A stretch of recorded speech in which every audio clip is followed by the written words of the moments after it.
Chapter 379. This person is under my protection. Just as everyone thought that Su Zimo was dead for sure, a voice sounded from the side with an unquestionable tone. Not far away, a sword beam sped over. A charming young man stood on the sword with a picturesque face. It was none other than Tang Yu of Elixir Yang sect, who liked to dress up as a man. Just as everyone's attention was on Tang Yu, Pei Chunyu's eyes flickered with a hidden glint as he suddenly clenched his fist and attacked. That punch was headed straight for Su Zimo's chest at an extremely fast speed. On the surface of his fist, 5 beams of spirit light shone and burst forth like a blazing sun, releasing a blinding light that was blinding to the eyes. 5 spirit patterns, a perfect spirit weapon. On Pei Chunyu's palm was a perfect grade glove that was as thin as a cicada's wing and almost transparent. If not for the fact that he channeled spirit energy, the glove would have been difficult to discover. It was a sure kill attack. Watch out! Tang Yu's expression changed starkly as she exclaimed. Pei Chunyu and Su Zimo were way too close and could touch each other with a stretch of his hand. Tang Yu could almost see a ghastly bloody hole appearing on Su Zimo's chest in the next moment. That punch came without warning and was more like a sneak attack. Furthermore, it was so fast that nobody could react to it except for Su Zimo. It was no wonder why Pei Chunyu was a legacy disciple of Glass Palace and a top foundation establishment cultivator. The timing of his attack was perfect. Tang Yu's appearance attracted even Su Zimo's attention. That moment when Su Zimo was slightly distracted, Pei Chunyu attacked. If not for his spirit perception, that punch would have been enough to claim Su Zimo's life. However, even with his spirit perception, Su Zimo was a step slower and could not draw Blood Quencher in time to defend. He could only take the blow with his bare hands. When she saw that, Tang Yu's eyes dimmed. Even if Su Zimo reacted, the result would not change much. Pei Chunyu's cultivation realm was 2 levels higher than Su Zimo to begin with, and Glass Palace's body tempering techniques were the best in Tianhuang mainland. Pei Chunyu's strength was only higher than Su Zimo's. More importantly, Pei Chunyu had a perfect spirit weapon in his hands, while Su Zimo had a body of flesh and blood. From Tang Yu's point of view, Su Zimo was most likely going to be beaten to death. If his luck was good, then he would be able to escape with his life, yet that arm of his would surely be crippled, causing his combat strength to decline sharply, and his path of cultivation might even stop because of this. Bang! When their fists collided, a muffled sound rang out, as if they had been defeated. The brilliance of the perfect spirit artifact suddenly vanished. Pei Chunyu did not move. Su Zimo's body shook violently. He staggered back 3 steps before he could stop himself. With every step, he would instinctively use the stance of the plow heaven stride to shift his center of gravity, leaving 3 deep footprints on the ground. The earth quaked. Su Zimo's fist was badly mangled and the bones within could be vaguely seen. They were not white but blood-red bones. Everyone's jaws dropped and their eyeballs nearly popped out as they looked at everything in disbelief. He was not dead. His arm was not crippled as well. His fist was merely bleeding and slightly injured. How was that possible? Even superior-grade spirit weapons would be smashed into pieces if they were struck by that punch. How could Su Zimo's body of flesh and blood be? The surrounding cultivators were completely dumbfounded. If they had not witnessed it with their own eyes, none of them would have believed it. The fiend heir of malevolent earth sect, Shuiyang, frowned slightly and looked at Su Zimo's right hand in deep thought. Pei Chunyu's pupils constricted slightly as he retracted his palm and placed it behind his back. Looking at Pei Chunyu's palm behind his back, Su Zimo suddenly burst into laughter. Apart from him, no one else knew exactly what had happened when the 2 of them clashed. Although Su Zimo's body was strong, there was no way he could withstand the power of a perfect spirit weapon. In that situation, even if Su Zimo was in his demon form, his strength would only increase by a level. However, he would not be able to defend against a perfect spirit weapon. It was as though a child had grown into an adult and his strength had increased multiple times. However, his body of flesh and blood was still unable to defend against the sharpness of a sharp saber. However, there was something special about Su Zimo's body. His right hand. The exterior of his right hand was flesh and blood. However, within it was a blood-bone palm of unknown origin. It was indestructible and even the sharpness of Blood Quencher could not sever it. Therefore, although Pei Chunyu had the upper hand in terms of strength in that exchange and pushed Su Zimo back by 3 steps, Su Zimo was not injured at all. In reality, Su Zimo did not suffer much of an impact and merely suffered some superficial injuries. However, Pei Chunyu suffered a hidden loss and the pain was unbearable. Nobody noticed that Pei Chunyu's palm behind his back was trembling slightly under the cover of his sleeves. The feeling of punching an iron plate was not good. In that short period of time, Tang Yu had already arrived and descended between the two of them with Uncle Liang following closely behind. "Fellow Taoist Su, are you alright?" Tang Yu was confused and could not help but ask hesitantly as she looked at Su Zimo behind her. "I'm fine." Su Zimo shook his head. "Are you really fine?" Tang Yu withdrew an elixir from her storage bag and handed it over, whispering, "Don't force yourself. Are you suffering from internal injuries? Swallow this elixir and stabilize your injuries first." Su Zimo smiled faintly and shook his head in rejection. "Pei Chunyu, what's the meaning of this?" Tang Yu turned around and questioned with a sharp gaze. "I told you that Elixir Yang sect is protecting this person. Why did you attack him?" "Fufu." Pei Chunyu chuckled and replied casually, "I saw that fellow Taoist Su's physique is strong and your melee combat strength is extraordinary. I was merely curious and wanted to spar." "Why are you so nervous, fellow Taoist Tang Yu?" "Spar." Tang Yu scoffed coldly. Pei Chunyu's punch was clearly meant to take Su Zimo's life. Previously, he was humiliated by Su Zimo's berating, and now that he suffered a hidden loss, there was no way Pei Chunyu would give up. He was still looking for an opportunity to kill Su Zimo here. There was nothing to fear about Tang Yu before him. However, when he caught sight of the old man behind Tang Yu, a look of fear flashed through his eyes. Pei Chunyu took a deep breath of air and sighed internally. With Elixir Yang sect's interference, it was most likely unrealistic for him to kill Su Zimo today. Furthermore, the fiend heir of Malevolent Earth sect was watching coldly from the sidelines. This was not the right time to get into a conflict with Elixir Yang sect, or Malevolent Earth sect would be able to take advantage of it. At that thought, Pei Chunyu cupped his fists towards Tang Yu and looked deeply at Su Zimo, saying with a fake smile, "Fellow Taoist, there's still plenty of time for us to spar in the future." Pei Chunyu emphasized the word spar. Su Zimo smiled gently and replied indifferently, "The next time we spar, I'll take your dog life." "Ha ha ha ha." Pei Chunyu reared his head in laughter and said repeatedly, "Good, good, good. I'll wait for you." With that said, he waved his sleeves and left with the Glass Palace cultivators. On the other side, Shui Yang retreated as well. In the blink of an eye, the two top factions in Xiantian City had retreated completely, as though they had never appeared. Jichengtian and the others heaved a sigh of relief. Unknowingly, the four of them were already drenched in cold sweat. Chapter 380. On the long street, the remaining desperados fled in all directions, unable to fight back and no longer a threat. It was fortunate that Tang Yu had returned. Otherwise, once Su Zimo took on his demon form, a bloody battle would break out once more and everything would go out of control with unimaginable consequences. Tang Yu took out some elixirs from her storage bag and handed them to Jichengtian and the others. The four of them did not decline. Although they had healing elixirs in their storage bags as well, they were definitely not as effective as Elixir Yang sect's. When it was handed to Su Zimo, he took a look and shook his head gently without consuming it. "What's wrong?" Tang Yu was puzzled and asked, "You're rather injured as well. These elixirs will be of great help to your injuries."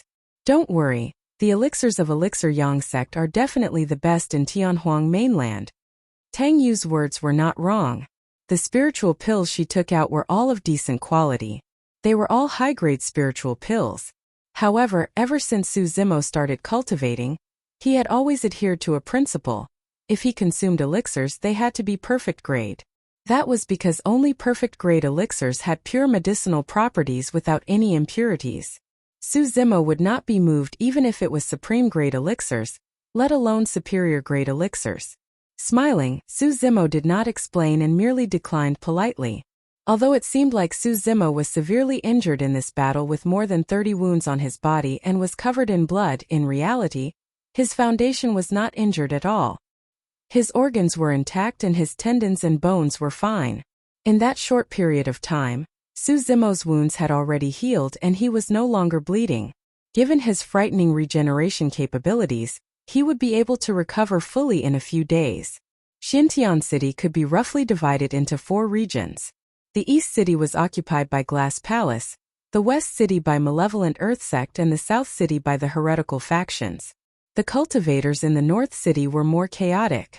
Initially, apart from Elixir Yang Sect and Shigeramon of the unorthodox groups, the 4 mounted bandits were the strongest.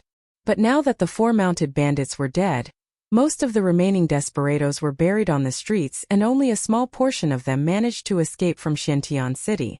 Those desperados were exhausted, wounded and reeking of blood. If they were to wander outside the city, they might not even make it through the first night before they were devoured by the various ferocious beasts and ancient living beings, leaving nothing behind. With the 4 mounted bandits removed, North City fell under the control of Danyang Sect and Shigeramon Sect. Before the bloody battle on the Long Street, Tang Yu had already thought highly of Su Zimo and made a promise to help Su Zimo deal with the 4 mounted bandits. At that time, this decision seemed too crazy and irrational. And now, not only the Danyang Sect but also the other cultivators knew that the Danyang Sect had made a huge profit this time. Without suffering any casualties, he had managed to recruit a powerful cultivator with terrifying potential like Su Zimo as his subordinate. Furthermore, he had eliminated the 4 mounted bandits, killing 2 birds with 1 stone. 10 days later, North City, Danyang Sect's meeting hall. Over the past few days, Ji Chengtian and the other 3 had mostly recovered from their injuries, and Su Zimo had already made a full recovery a few days ago. Su Zimo's group of 6, Tang Yu, Uncle Liang and a cultivator of Danyang Sect's battle hall, Yan Jun, were gathered here.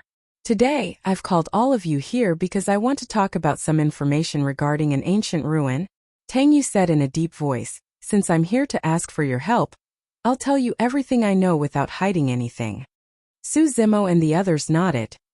They could see Tang Yu's sincerity.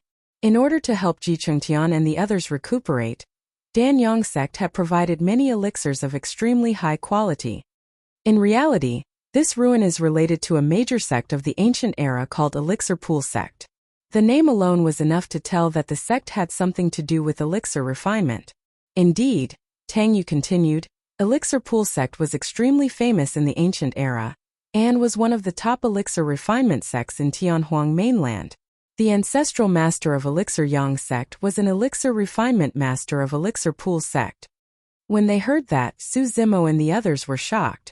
The elixir refinement master of Elixir Pool Sect established his own sect and became one of the 4 unorthodox groups of Tianhuang mainland, Elixir Yang Sect. How strong was Elixir Pool Sect in the past? The ruins of Elixir Pool Sect have extraordinary significance, Tang Yu said in a deep voice with a stern expression. Not only will there be a large number of elixirs in the ruins, there will also be many lost elixir formulas. Su Zimo nodded silently. There were way too many things that were lost from the ancient era until now. The reason why the Meridian Unlocking Elixir was so precious was because its elixir formula had been lost for a long time. What did it mean if they could obtain the elixir formula of the Meridian Unlocking Elixir in the ruins of Elixir Pool Sect? Of course, apart from elixir formulas, if you're lucky, you might be able to obtain the inheritance of some sects in the ruins. Such inheritances are much more precious than elixir formulas. However, the chances of that happening are extremely low. Unless you have a token of Elixir Pool Sect that allows you to obtain the acknowledgement of the sect. Tang Yu smiled bitterly. Even elixir formulas were lost for sects of the ancient era, let alone tokens. When he heard that, Su Zimo's heart skipped a beat. Instinctively, Xiaoning looked towards Su Zimo with a strange expression and hesitated to speak. Su Zimo lowered his gaze, pretending that he did not see anything. In reality, both he and Xiaoning thought of the same thing at the same time. The mysterious elixir furnace on Xiaoning. After entering the ancient battlefield, the elixir furnace gave off an abnormal reaction. That was the reason why Su Zimo led Xiaoning in this direction. Now that they received news of the Elixir Pool Sect ruins, the 2 of them could not help but connect the dots with the elixir furnace. However, this was too sensitive a matter. A man's wealth was his own ruin. Now that there were so many people around, if this matter was revealed, it would definitely bring about trouble and even Elixir Yang Sect might take the risk. At the end of the day, Xiaoning was simple-minded and did not think too much about it, revealing an odd expression. However, Su Zimo knew how dangerous the cultivation world was and did not meet Xiaoning's gaze, merely shaking his head without batting an eyelid. Xiaoning was smart as well and retracted her gaze without saying anything. Even so, there were still people who noticed Xiaoning's reaction. The battle hall cultivator Yanjun, who was standing behind Tang Yu, raised his brow and suddenly asked, "Fellow Taoist Xiaoning, you seem to have something to say about the sex inheritance?" "And nothing." Xiaoning looked flustered after her thoughts were exposed and her eyes flickered. Tang Yu frowned slightly and suddenly asked, "Xiaoning, you want to ask if Elixir Pool Sect has an elixir formula that can increase one's lifespan, right?" That's right." Xiaoning nodded hurriedly. Tang Yu chuckled and said gently, "Don't worry, Elixir Pool Sect definitely has such an elixir formula. However, we might not be able to obtain it. It's all up to fate." "Oh." Xiaoning nodded and replied. With Tang Yu's interruption, Yanjun looked at Xiaoning in confusion. He assumed that he was overthinking and did not continue asking. Raising his head, Su Zimo swept his gaze and glanced at Tang Yu discreetly. At that moment, Tang Yu was looking at him meaningfully. Her eyes were like water with light flowing through them, and she had a fake smile on her face. What a formidable woman! Su Zimo sighed internally. Since Yanjun could sense that something was amiss with Xiaoning, Tang Yu could clearly tell as well. Furthermore, just now, Tang Yu was clearly changing the topic out of kindness to attract Yanjun's attention and help Xiaoning out. The two of them exchanged glances. They knew what was going on and did not expose her. Chapter 381. In reality, Su Zimo was already tempted when he heard about the Elixir Pool Sect ruins. It was not only because of Xiaoning. He had his own needs as well. The Meridian Unlocking Elixir. Furthermore, it was a perfect grade Meridian Unlocking Elixir. After hearing Tang Yu's introduction of Elixir Pool Sect, Su Zimo was even more certain that there was a high chance of finding a perfect grade Meridian Unlocking Elixir in the Elixir Pool Sect ruins. Tang Yu said, of course, a major sect like Elixir Pool Sect will definitely have other treasures as well. Who knows, there might even be treasures like Khanate spirit weapons. Su Zimo thought for a moment. I'll do my best to help Elixir Yang sect fight for the ruins. Furthermore, I don't want anything else except for a perfect grade Meridian Unlocking Elixir. Exclamation point. Yanjun could not help but burst out in laughter as he looked at Su Zimo mockingly. A perfect grade Meridian Unlocking Elixir? You sure are greedy. Who do you think you are, huh? Who are you? Su Zimo glared at him. Yanjun declared proudly, I am Yanjun, a cultivator of Elixir Yang Sect's Battle Hall at 7 Meridian Foundation establishment. Also, don't think that you have the right to negotiate with Elixir Yang Sect just because you killed 2 7 Meridian Foundation establishment cultivators. Su Zimo, let me tell you, without Elixir Yang Sect, you won't even be able to get close to the main hall of Elixir Pool Sect. Yanjun. Tang Yu glared at him sternly. Yanjun harumphed and did not say anything else, merely crossing his arms and sneering coldly. Tang Yu turned around with an apologetic expression. Fellow Taoist Su, it's not impossible for you to have a perfect grade Meridian Unlocking Elixir, but what? Su Zimo asked. Tang Yu continued, Elixir Yang Sect is not the only faction in Xintian City that is here for the Elixir Pool Sect ruins. There are also powerful sects such as Glass Palace and Malevolent Earth Sect. As for the perfect grade Meridian Unlocking Elixir, it's fine if we don't have it. However, once we find it, it will definitely attract the top cultivators of various factions to fight for it. In other words, Tang Yu meant that Su Zimo would have to face many strong opponents if he wanted to fight for the perfect Meridian Unlocking Elixir.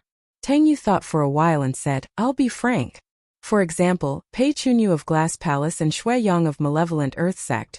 Unless they discover a Khanate spirit weapon, no other treasures or secret skills would catch their eye. They are most likely here for the perfect Meridian Unlocking Pill. The higher the grade of the Meridian Unlocking Pill, the higher the chances of unlocking the spirit meridians.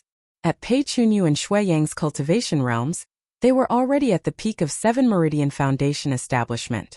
The only way for them to have the greatest chance of unlocking their 8th spirit meridian was by consuming perfect Meridian Unlocking Elixirs.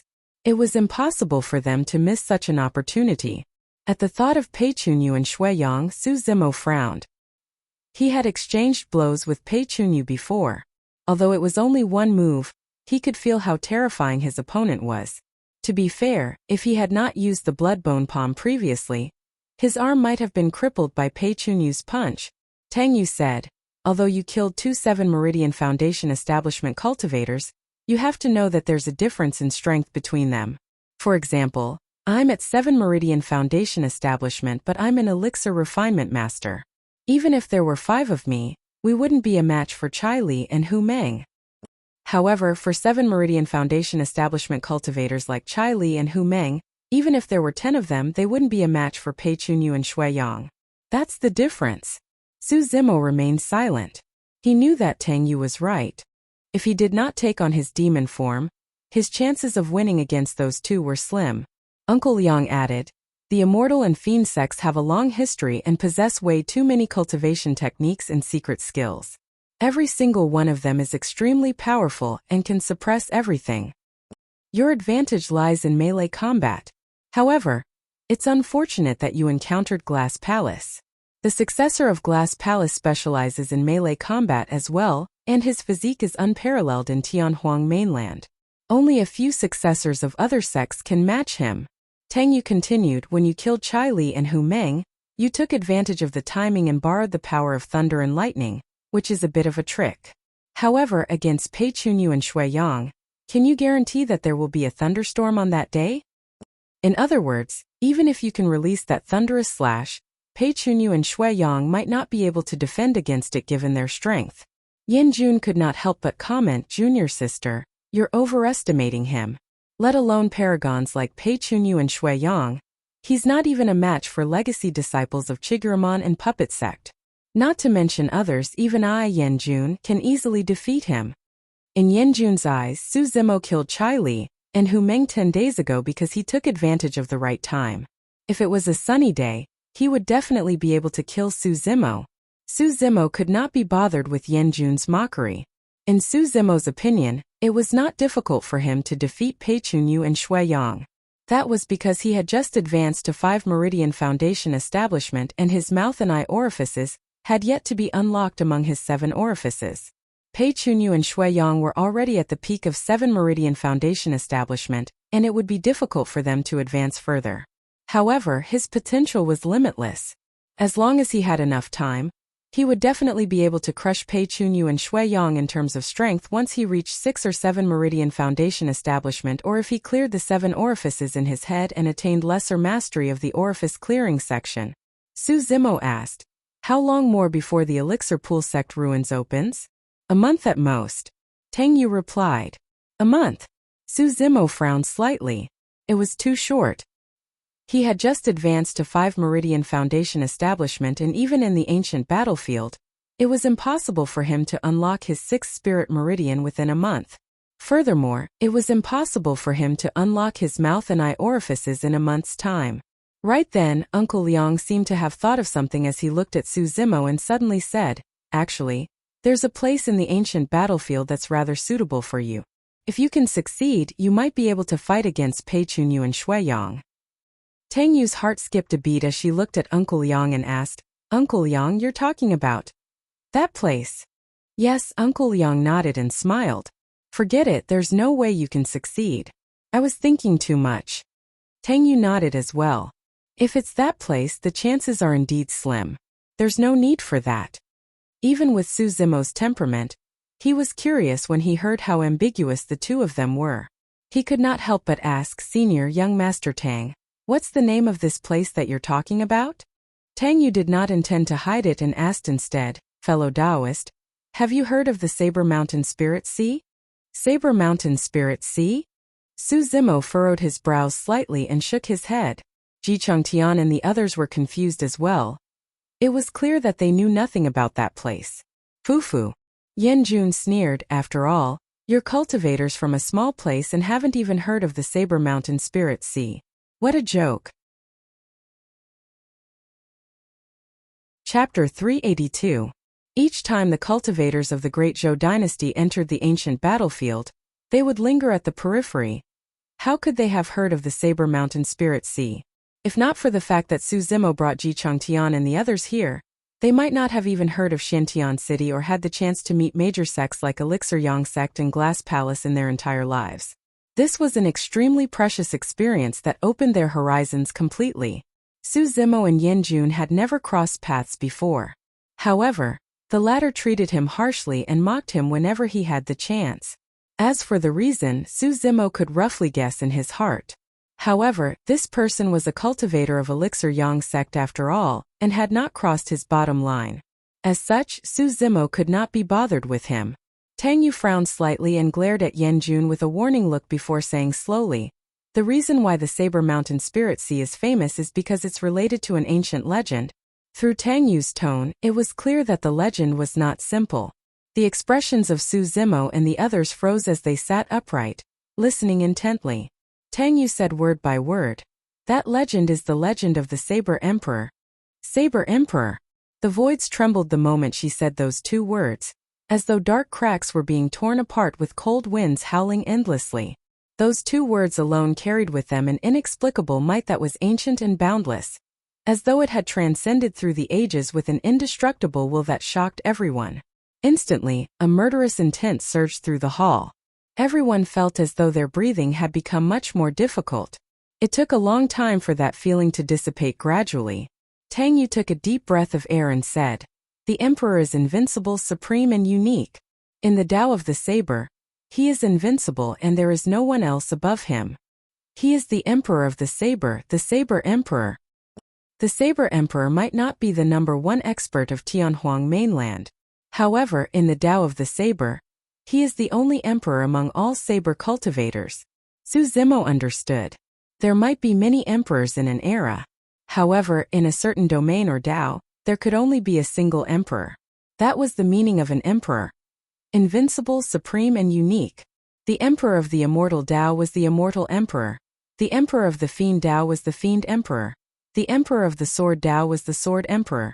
Based on that, those who could become emperors were definitely the strongest cultivators of Tianhuang mainland.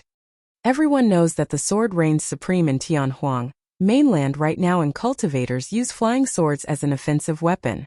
Swords and sabers have their own emperors. Swords had their own das and saber das. Swords had their own das and sabers had their own das. Swords had their own das and saber das and saber das and saber das of. Swords had their own das and saber das of saber das. Each Dao's Dao and saber Dao.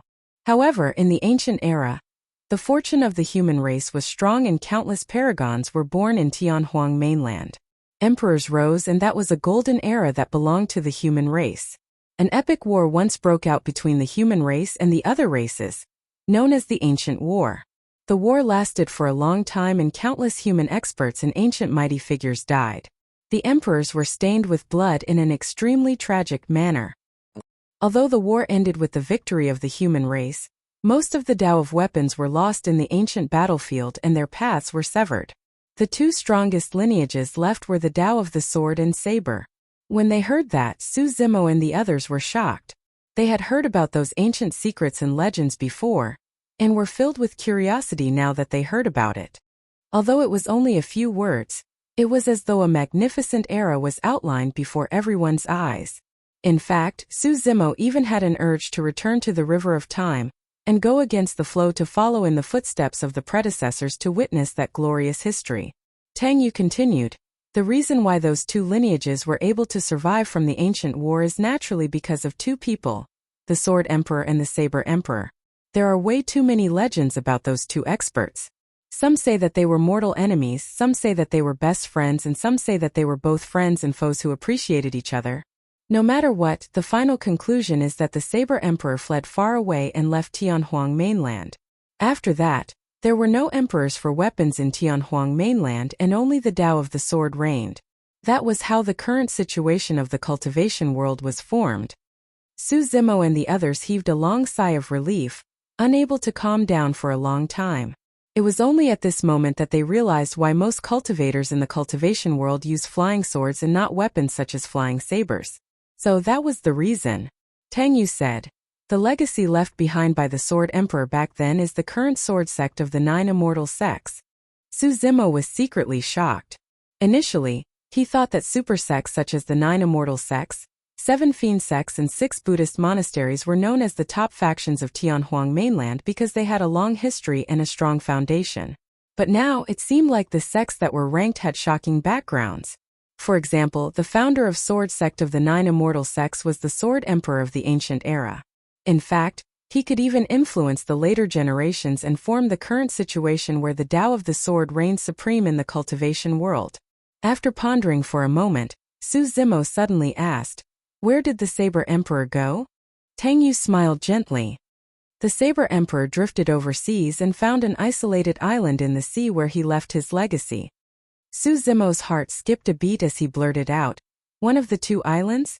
The top factions of Tianhuang mainland were the 9 immortal sects, 8 demon regions, 7 fiend sects, 6 Buddhist monasteries, 5 heretical doctrines, 4 unorthodox groups, 3 aristocratic families, 2 islands and 1 palace. That's right. A look of admiration flashed through Tang Yu's eyes as she nodded. The legacy left behind by the Saber Emperor is one of the 2 islands, Divine Phoenix Island. The successor of Divine Phoenix Island rarely sets foot in Tianhuang mainland. However, each time a successor of Divine Phoenix Island appears, they are all unparalleled and peerless paragons. They will definitely cause a huge commotion in the cultivation world. Su Zimo lamented. From that perspective, the Saber Emperor did not lose back then. The legacy left behind by the Sword Emperor was one of the immortal sects, and the legacy of the Saber Emperor was one of the 2 islands. Be it in terms of reputation, status, or strength, they were not weaker than Sword sect. What has the Saber Mountain Spirit Sea got to do with the Saber Emperor? Su Zimo asked. Tang Yu explained. It's said that when the Saber Emperor left Tianhuang mainland, he left behind his legacy, which is the Saber Mountain Spirit Sea in the ancient battlefield. Although the Saber Mountain Spirit Sea does exist, no cultivator has been able to obtain the legacy throughout history. Countless paragons have appeared during this period of time, but all of them ended in failure. Gradually, the Saber Mountain Spirit Sea turned into a legend, and no one believed in it anymore. Until, pausing for a moment, Tang Yu continued, about 1,000 years ago, a monstrous cultivator appeared in the ancient battlefield. Although he did not come from the super sects of Tianhuang mainland, his combat strength was heaven-defying and he could fight against the legacy disciples of the various major sects. It's said that he obtained the Saber Emperor's legacy in the Saber Mountain Spirit Sea. Su Zimo frowned slightly and asked, if the Saber Emperor's legacy was obtained by that person, is the Saber Mountain Spirit Sea still around? I don't know the exact reason either, but it's still around. Tang Yu nodded. You're considered a saber cultivator, and the Saber Mountain Spirit Sea is the most suitable for you. It can also allow your combat strength to rise rapidly. Of course, there's a prerequisite for that. You have to obtain the Saber Emperor's legacy. Chapter 383. When he heard that, Su Zimo had already made up his mind to make a trip to the Saber Mountain Spirit Sea. Up till this point of his cultivation, even though Su Zimo used the saber, he knew nothing about saber techniques.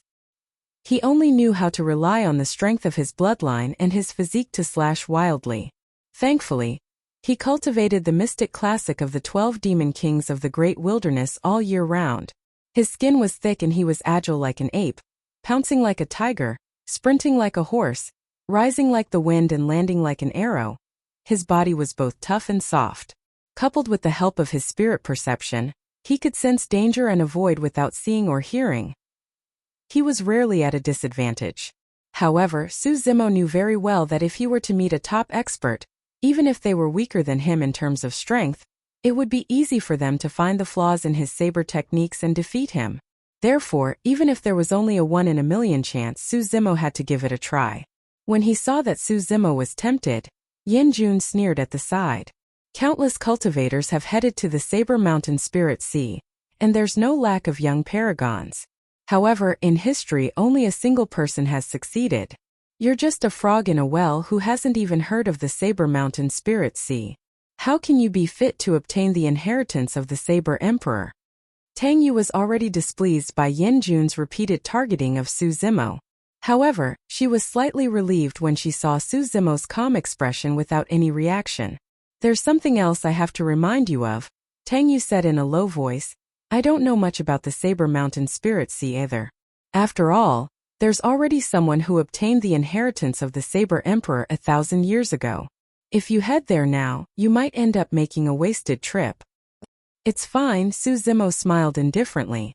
Fellow Taoist, it's truly fascinating to listen to the ancient legends that you've told me about. During the ancient war, dragons and serpents rose and various emperors rose. It was a golden age. It's a pity that I wasn't born in that era, and wasn't able to leave my name in history alongside the emperors. The moment he said that, the hall went silent. Everyone's jaws dropped slightly in shock. Boldness. How much boldness did it take to leave one's name in history alongside the emperors? Such words coming out of the mouth of a Foundation establishment cultivator was simply laughable, arrogant, and ignorant. But for some reason, when Su Zimo said these words, he was clearly not filled with hot-bloodedness, nor was he filled with unparalleled heroism, yet he seemed so natural. It was as though this scholarly green-robed cultivator was indeed qualified to stand shoulder to shoulder with the emperors. Even Yin Jun, who held a grudge against Su Zimo, could not utter a single word of mockery. Just now, even if he was asked to repeat those words, he wouldn't dare to say it out loud. He was worried that misfortune would befall him. Even if he was an emperor who had fallen since ancient times, his dignity could not be blasphemed. Uncle Yang gave Su Zimo a deep look. Originally, he had looked down on Su Zimo. However, earlier on, Uncle Yang had discarded all of his previous impressions of Su Zimo. Su Zimo did not notice the strange gazes of the people around him, and was merely immersed in his emotions. Shaking his head gently, he lamented, "Time is merciless throughout history. Be it the sword or saber emperors, they have already passed away along with their eras, leaving only legends behind. Since I no longer have the chance to witness the glory of the Saber Emperor, I might as well pay my respects to him at the Saber Mountain Spirit Sea. Even if I can't obtain the inheritance, I can use the ruins to reminisce about the glory of the past and make up for my regrets." Tang Yu nodded. "Since you've already made up your mind, I won't stop you. However, you'll have to return to Xintian City within a month to help us fight for the Elixir Pool sect ruins." "Sure," Su Zimo nodded. Right then, an Elixir Yang sect cultivator strode over and entered the hall with cupped fists. "Young master, Feng Manman of Chiguramon requests an audience." "Sister Manman?"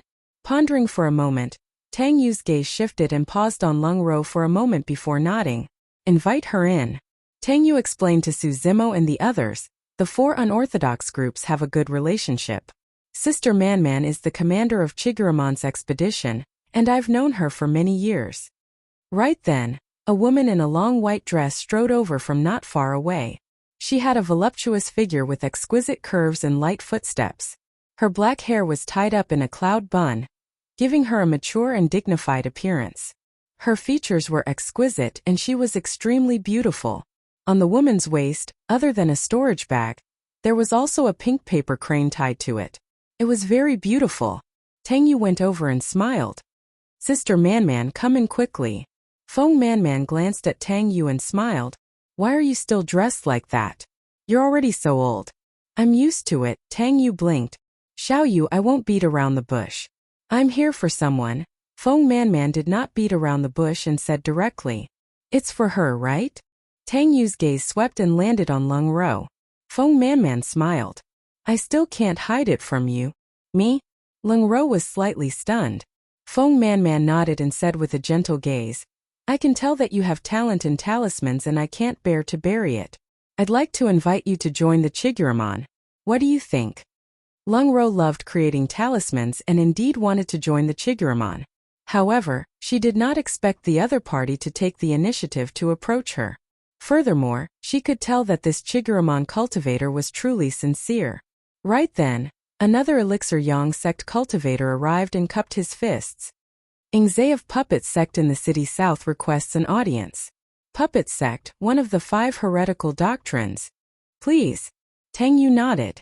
Not long after, a robust man strode into the main hall. He had short hair and wore linen clothes. He looked honest. After entering the door, he grinned and cupped his fists. "Greetings, fellow Taoists." Tang Yu whispered to Su Zimo. "His name is Ingzai and he's the commander of Puppet Sect for this trip." Su Zimo nodded. Young Master Tang, I'm here today to invite someone to join our puppet sect. I wonder if that's all right. Ingze went straight to the point. Oh, Tang Yu smiled. Who's the one you fancy? Ingze pointed to Shijian, who was drinking tea at the side. It's him. Shijian was stunned and had a confused expression. He did not know why someone would fancy him. Ingze grinned. This fool is not bad.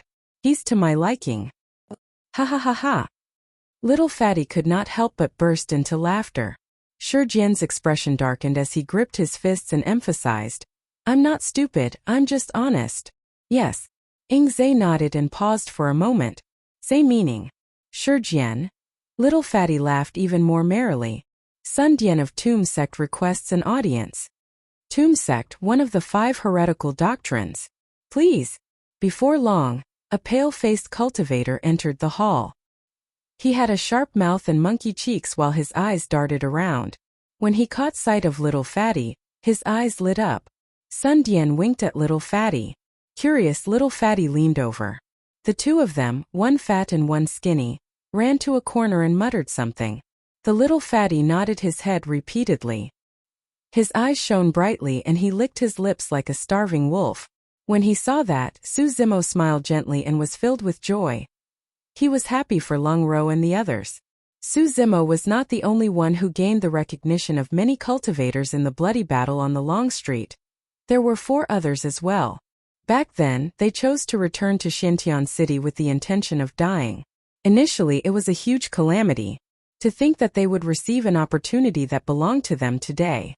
Fortune and misfortune came hand in hand, and that was how karma worked. Chapter 384. Lung Ro and the others turned to Su Zimo instinctively.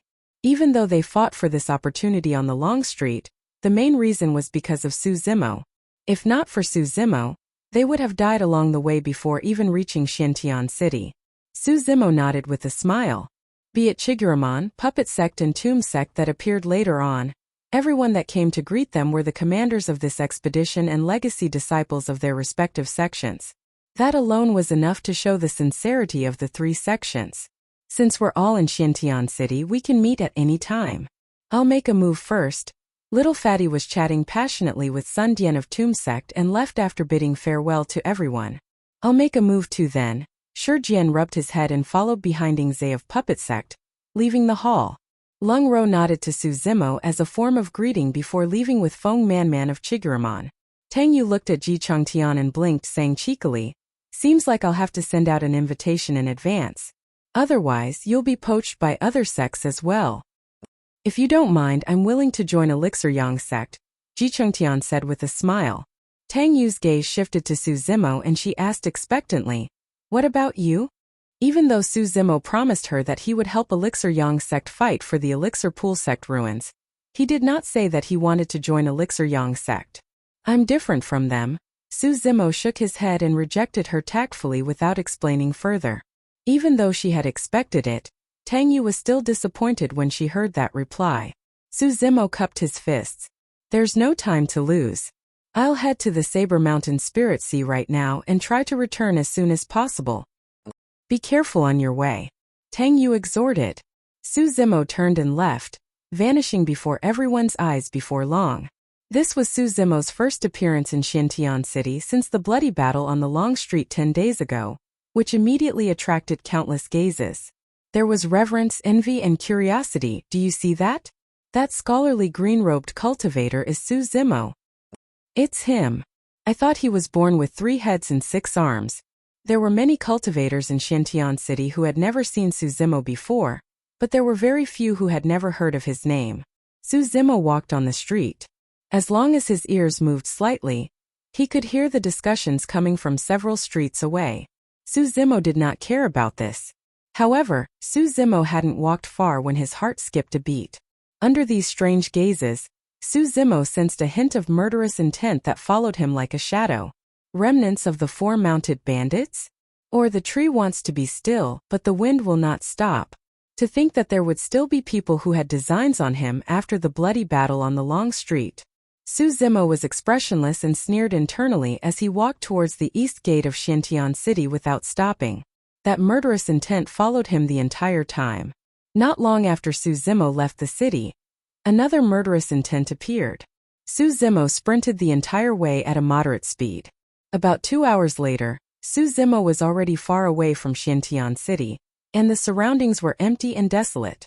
Right then, the sound of clothes fluttering could be heard from behind him. Su Zimo stopped in his tracks and turned back.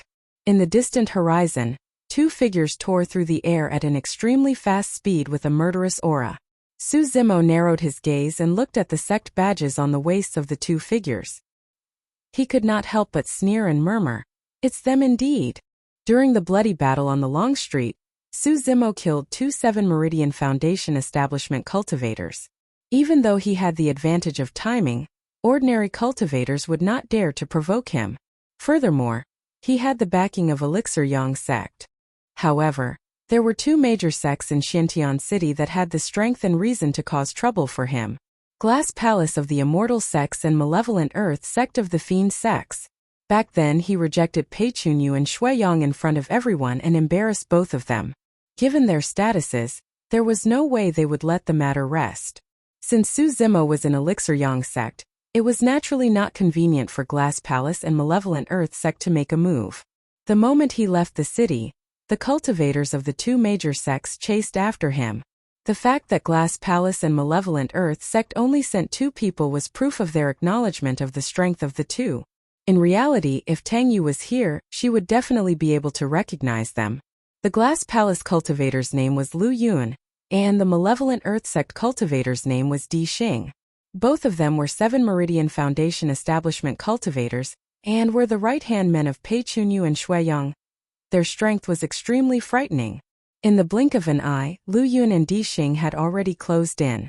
Standing on their flying swords, they stood on both sides of the air and looked down at Su Zimo from above. Fufu. Lu Yun chuckled softly with a mocking gaze. Su Zimo, why aren't you running anymore? Are you prepared to surrender since you know that you can't escape? Di Xing's gaze was cold. Su Zimo smiled. If he channeled his bloodline and used Divine Steed Fleeting to sprint at full speed, there was no way the 2 of them would be able to catch up to him given their speed. The 2 of them descended slowly from midair, and maintained a certain distance from one another, wary of the other. Lu Yun was the first to speak and pointed at Su Zimo. "Fellow Taoist, let's get the unpleasantness out of the way first. Once this man dies, we'll split the treasures in his storage bag equally." "No problem," Di Xing nodded.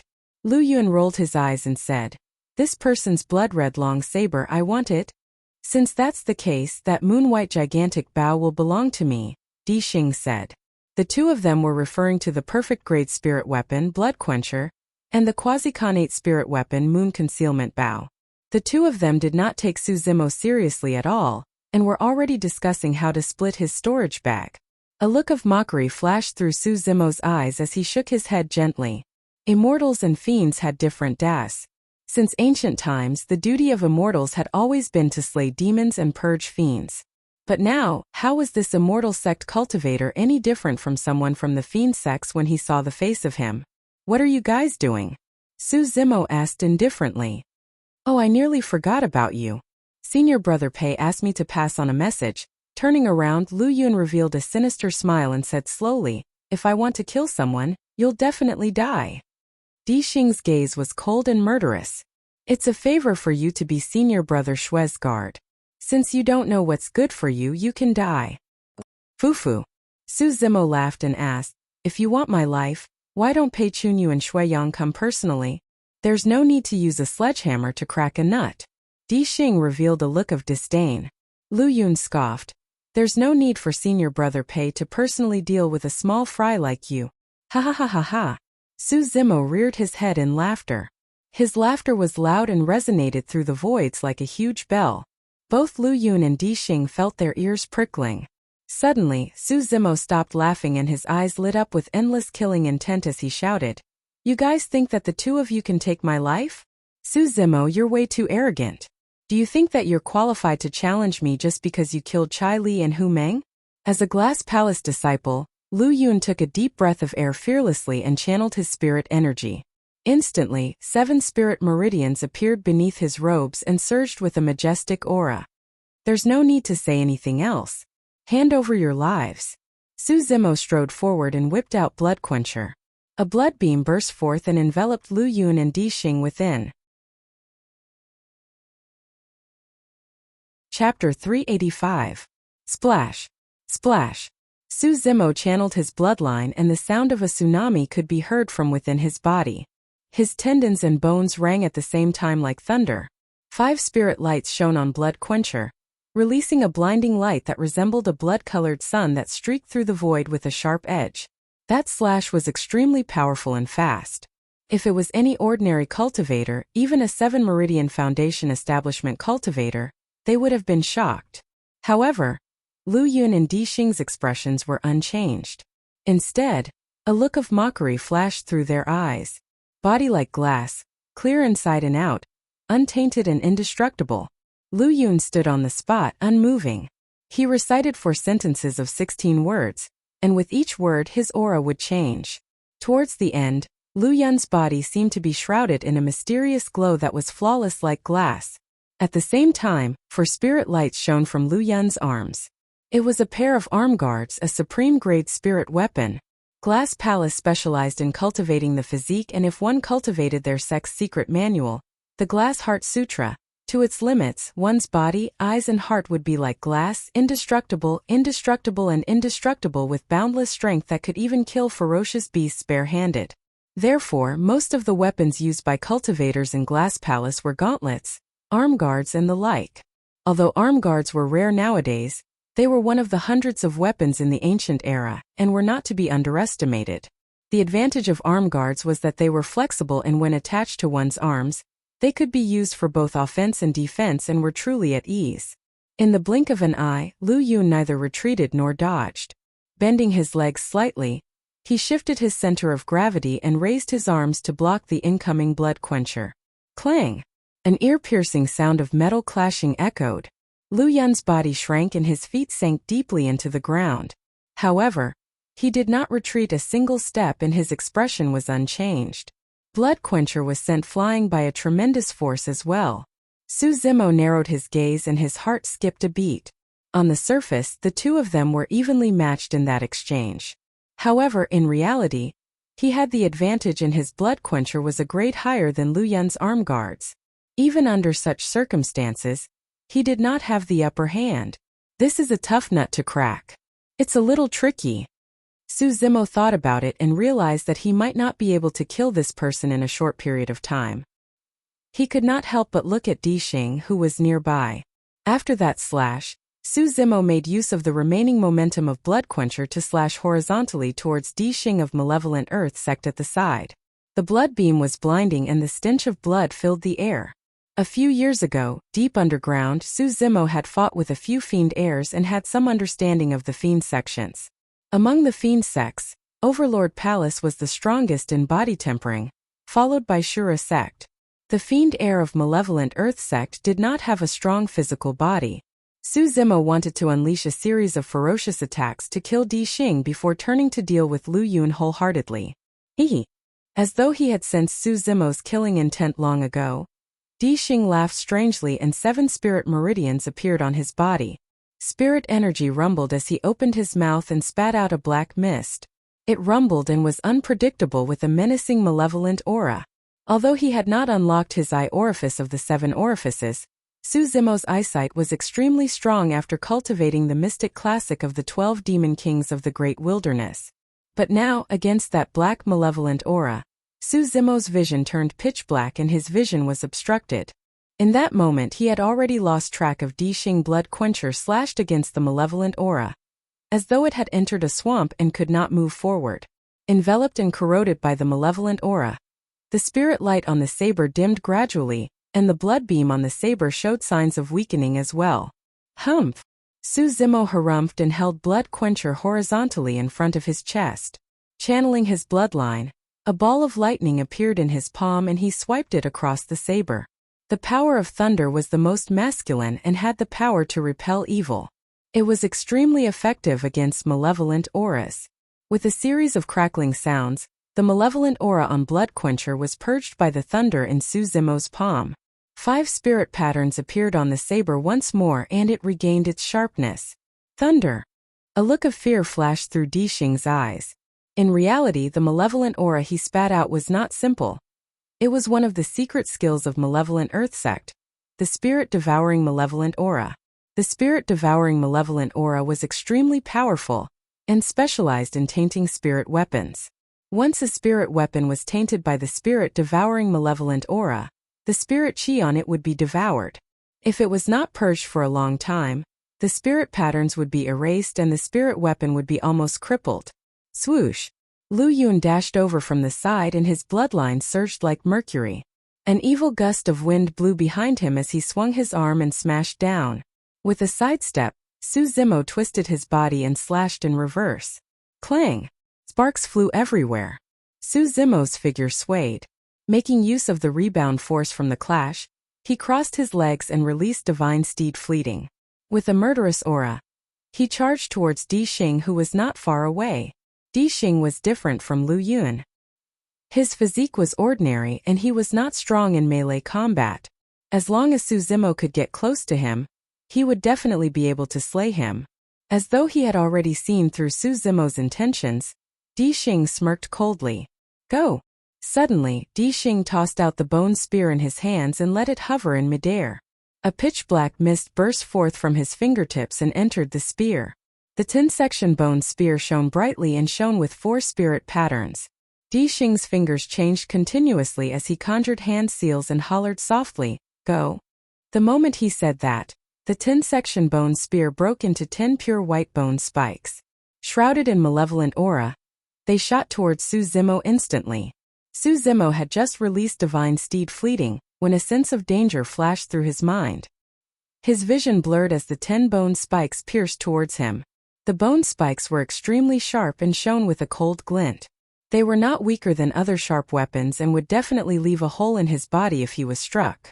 The most frightening thing was that the attack of the 10 bone spikes was extremely precise and sealed off all of Su Zimo's escape routes. 8 different directions were occupied by 8 bone spikes. The remaining 2 bone spikes sealed the top and bottom directions. All 10 directions were sealed.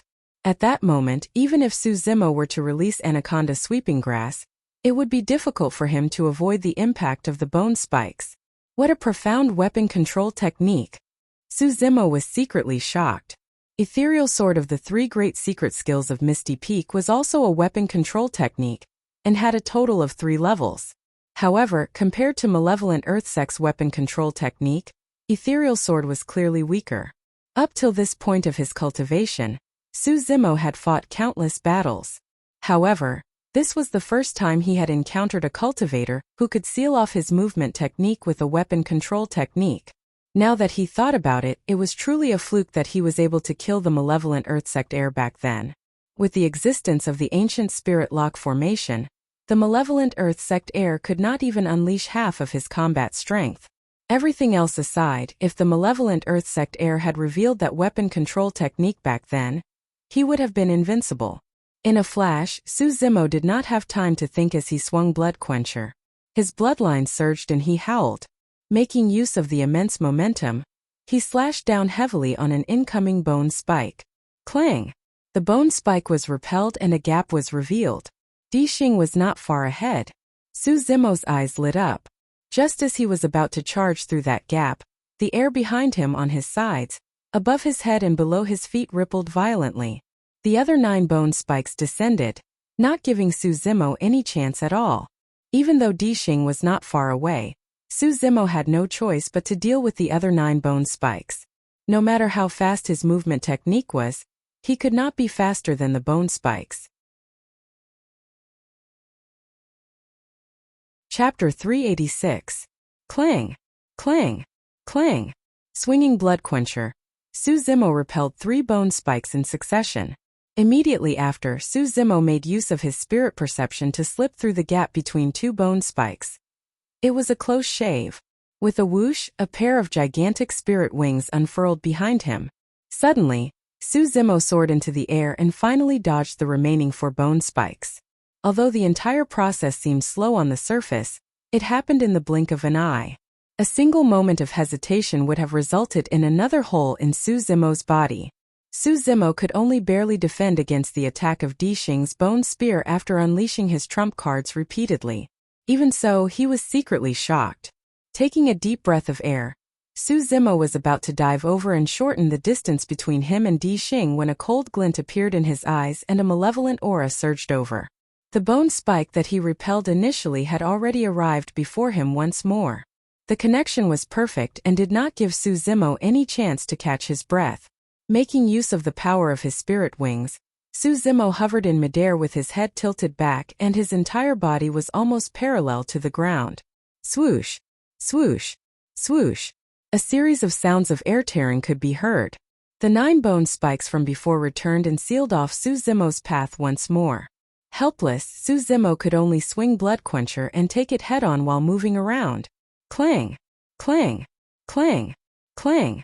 Su Zimo had just soared into the air when he was forced to land on the ground again, after a series of violent collisions from the bone spikes.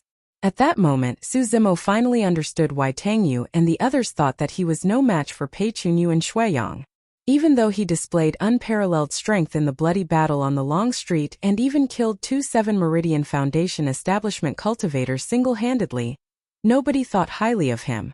The 2 people before him had already given him the answer. That was the strength of disciples of the top factions and major sects of Tianhuang mainland. Heaven's Net Fist. Lu Yun's voice sounded. Behind Su Zimo, the spirit chi in the air fluctuated violently. This was a sign that a spirit art was about to condense. Just by sensing the changes in the spirit energy in the air, one could infer that the might of this Tianluo fist was extremely terrifying. Not far away, Lu Yun formed a hand seal and punched towards Su Zimo through the air. A fist condensed from spirit energy that was crystal clear as though it was corporeal burst forth and punched towards Su Zimo's landing spot. Boom! Su Zimo had just landed on the ground when he heard an explosion. Without looking, Su Zimo could feel a huge fist smashing towards his body. The momentum was terrifying, and it had already caused the surrounding air to explode. Lu Yun had arrived. After unleashing the heaven-gathering fist, Lu Yun's figure flickered as he charged forward. He swung his arm, causing the bracer on his arm to glow brightly as he ruthlessly smashed it towards Su Zimo's head. It was no wonder why Lu Yun was a disciple of an immortal sect. His timing was impeccable. At the same time as the heaven-gathering fist spirit technique descended, he also rushed forward and exploded with a killing move. Danger!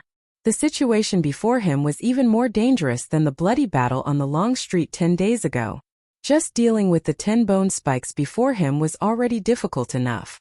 Now that Lu Yun was attacking from behind with terrifying melee combat strength, Su Zimo would die on the spot if he was careless. Lu Yun and Di Xing's eyes shone with excitement. To them, Su Zimo had nowhere to run and was dead for sure.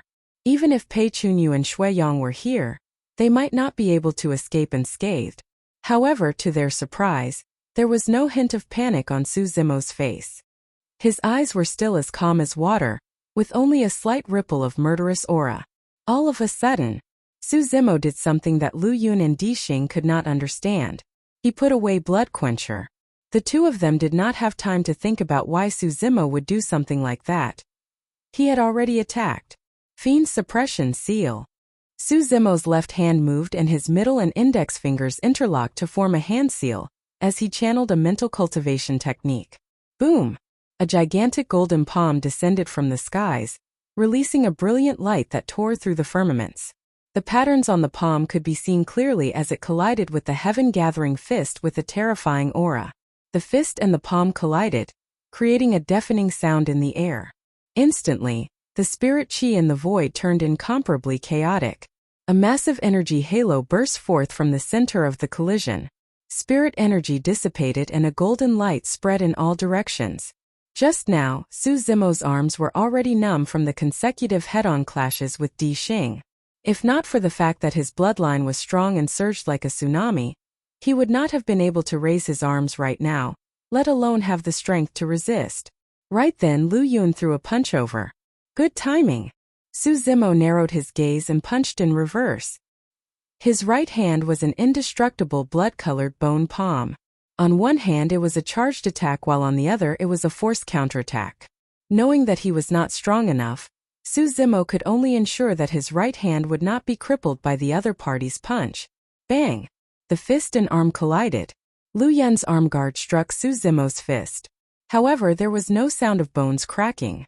Instead, there was a dull thud as though it was leather.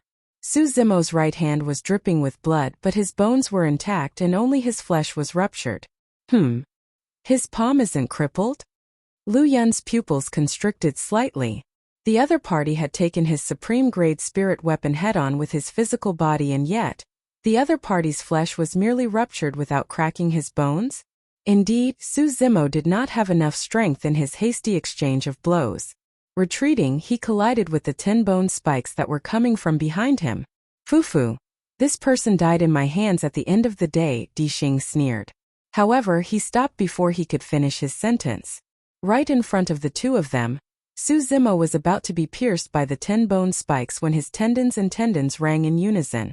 Suddenly, he shrunk into a ball, resembling a child of a few years old. Pust! The two sucked in a breath of cold air. Lu Yun's expression was even more shocked. How was that possible? Glass Palace was proficient in body tempering techniques, and he knew very well that it was extremely difficult for someone to achieve what was happening. That was the manifestation of tendons transformation and bone shrinkage. One's tendons and bones had been cultivated to their limits. In fact, a person could even change their appearance with that. Only Jining Jinjuan, who possessed an essence spirit, would be able to distinguish the true appearance of that person. Not to mention him, even Pei Chunyu of Glass Palace could not do this. With his body shrinking, a few bone spikes that should have pierced Su Zimo missed instantly. Even so, Su Zimo could not avoid all the bone spikes. Su Zimo's skinny body twisted in midair, twisting into an unimaginable arc and passing through a few bone spikes. Poof! A flash of blood appeared. A bone spike brushed past Su Zimo's chest, leaving a wound. Although he could not avoid all the bone spikes, Su Zimo had already escaped from a sure-kill situation with his unparalleled tendons transformation and bone shrinkage. Crack! Crackle! Right in front of the two of them, Su Zimo's tendons and bones crackled once more. The body of a child a few years old expanded and returned to normal in the blink of an eye. Chapter 387. Di Xing's gaze was dark as he glared at the wound on Su Zimo's chest. Although the wound was not deep, the weapons of malevolent Earth sect were all bathed in malevolent qi. Once they injured someone, even the smallest wound would cause malevolent qi to gush in furiously. If the malevolent qi entered the body, the best-case scenario would be that the circulation of spirit energy would not be smooth and one's combat strength would decrease. If the malevolent qi was not purged in time, one's foundation might even be destroyed, and it would be difficult for one's cultivation to improve in the future. In serious cases, the malevolent qi would devour the heart and sever the meridians. One would die on the spot. However, under Di Xing's gaze, the wound on Su Zimo's chest shone with streaks of lightning and the malevolent qi dissipated completely. Standing on the spot, Su Zimo glared at Lu Yun and Di Xing with a cold gaze. The killing intent in his eyes intensified and his aura seemed to be changing as well. Di Xing snickered menacingly. Su Zimo, surrender yourself. Your tendons transformation technique might have worked the first time, but I'll be prepared the next time. Even if you shrink into a baby, you'll die. Su Zimo, I'll give you a chance. Lu Yun's gaze flickered as he suddenly said, as long as you're willing to hand over your body tempering cultivation technique, I can let you off. Furthermore, I'll choose to stand on your side and kill Di Xing. How about that? Fufufu. Su Zimo laughed and a demonic glint appeared in his eyes. Twisting his neck, he said, do you guys really think that you've won? The moment he said that, a sinister wind blew without warning. Looking at Su Zimo, who was not far away with a strange expression, Lu Yun and Di Xing suddenly felt their hearts skip a beat. Why do I have such a feeling? The two of them exchanged glances with grim expressions. You want my body tempering cultivation technique? Su Zimo licked his lips and his eyes shone with a ferocious glint. Grinning, he shouted, do you have the life to learn it? Boom! A muffled sound came from Su Zimo's body. It was as if some seal had been undone and an ancient demon had been released, causing one's heart to tremble. Although the two sides had only fought for a short time, Su Zimo had already realized that if they continued to fight, with his current strength, it would be very difficult to defeat the two of them. It just so happened that there was no one here. He could directly turn into his demon form and kill people without anyone noticing. Su Zimo unleashed the power of qi and blood, and his body expanded rapidly. Demonic qi swirled around his body, and his pupils were pitch black, faintly discernible within the crimson demonic qi. Demon race. Lu Yun and Di Xing's expressions changed drastically. No, how is that possible? Seeing the dense Yao Qi, the two of them immediately thought that Su Zimo was from the Yao clan, but on second thought they were confused. Before demons formed their inner cores and formed their cores, they could not take on human form at all. How is this possible? Besides, Su Zimo had clearly opened the 8 extraordinary meridians unique to human beings. How could he be a demon? Everything before them could not be explained at all. In reality, even Jining Zhenjuan and void reversions might not be able to explain what they were seeing, let alone the two of them. Normally speaking, humans and demons were on different paths. The two races did not speak the same language and had different body structures. As such, their cultivation methods and cultivation techniques were naturally different. Even the tiger and leopard races, which were the closest to the demon race, had different cultivation techniques, let alone humans and demons. The cultivation techniques, bloodlines, and everything else of the two races were not connected at all. However, if Su Zimo was a human, how could he explain the Yao Qi on his body?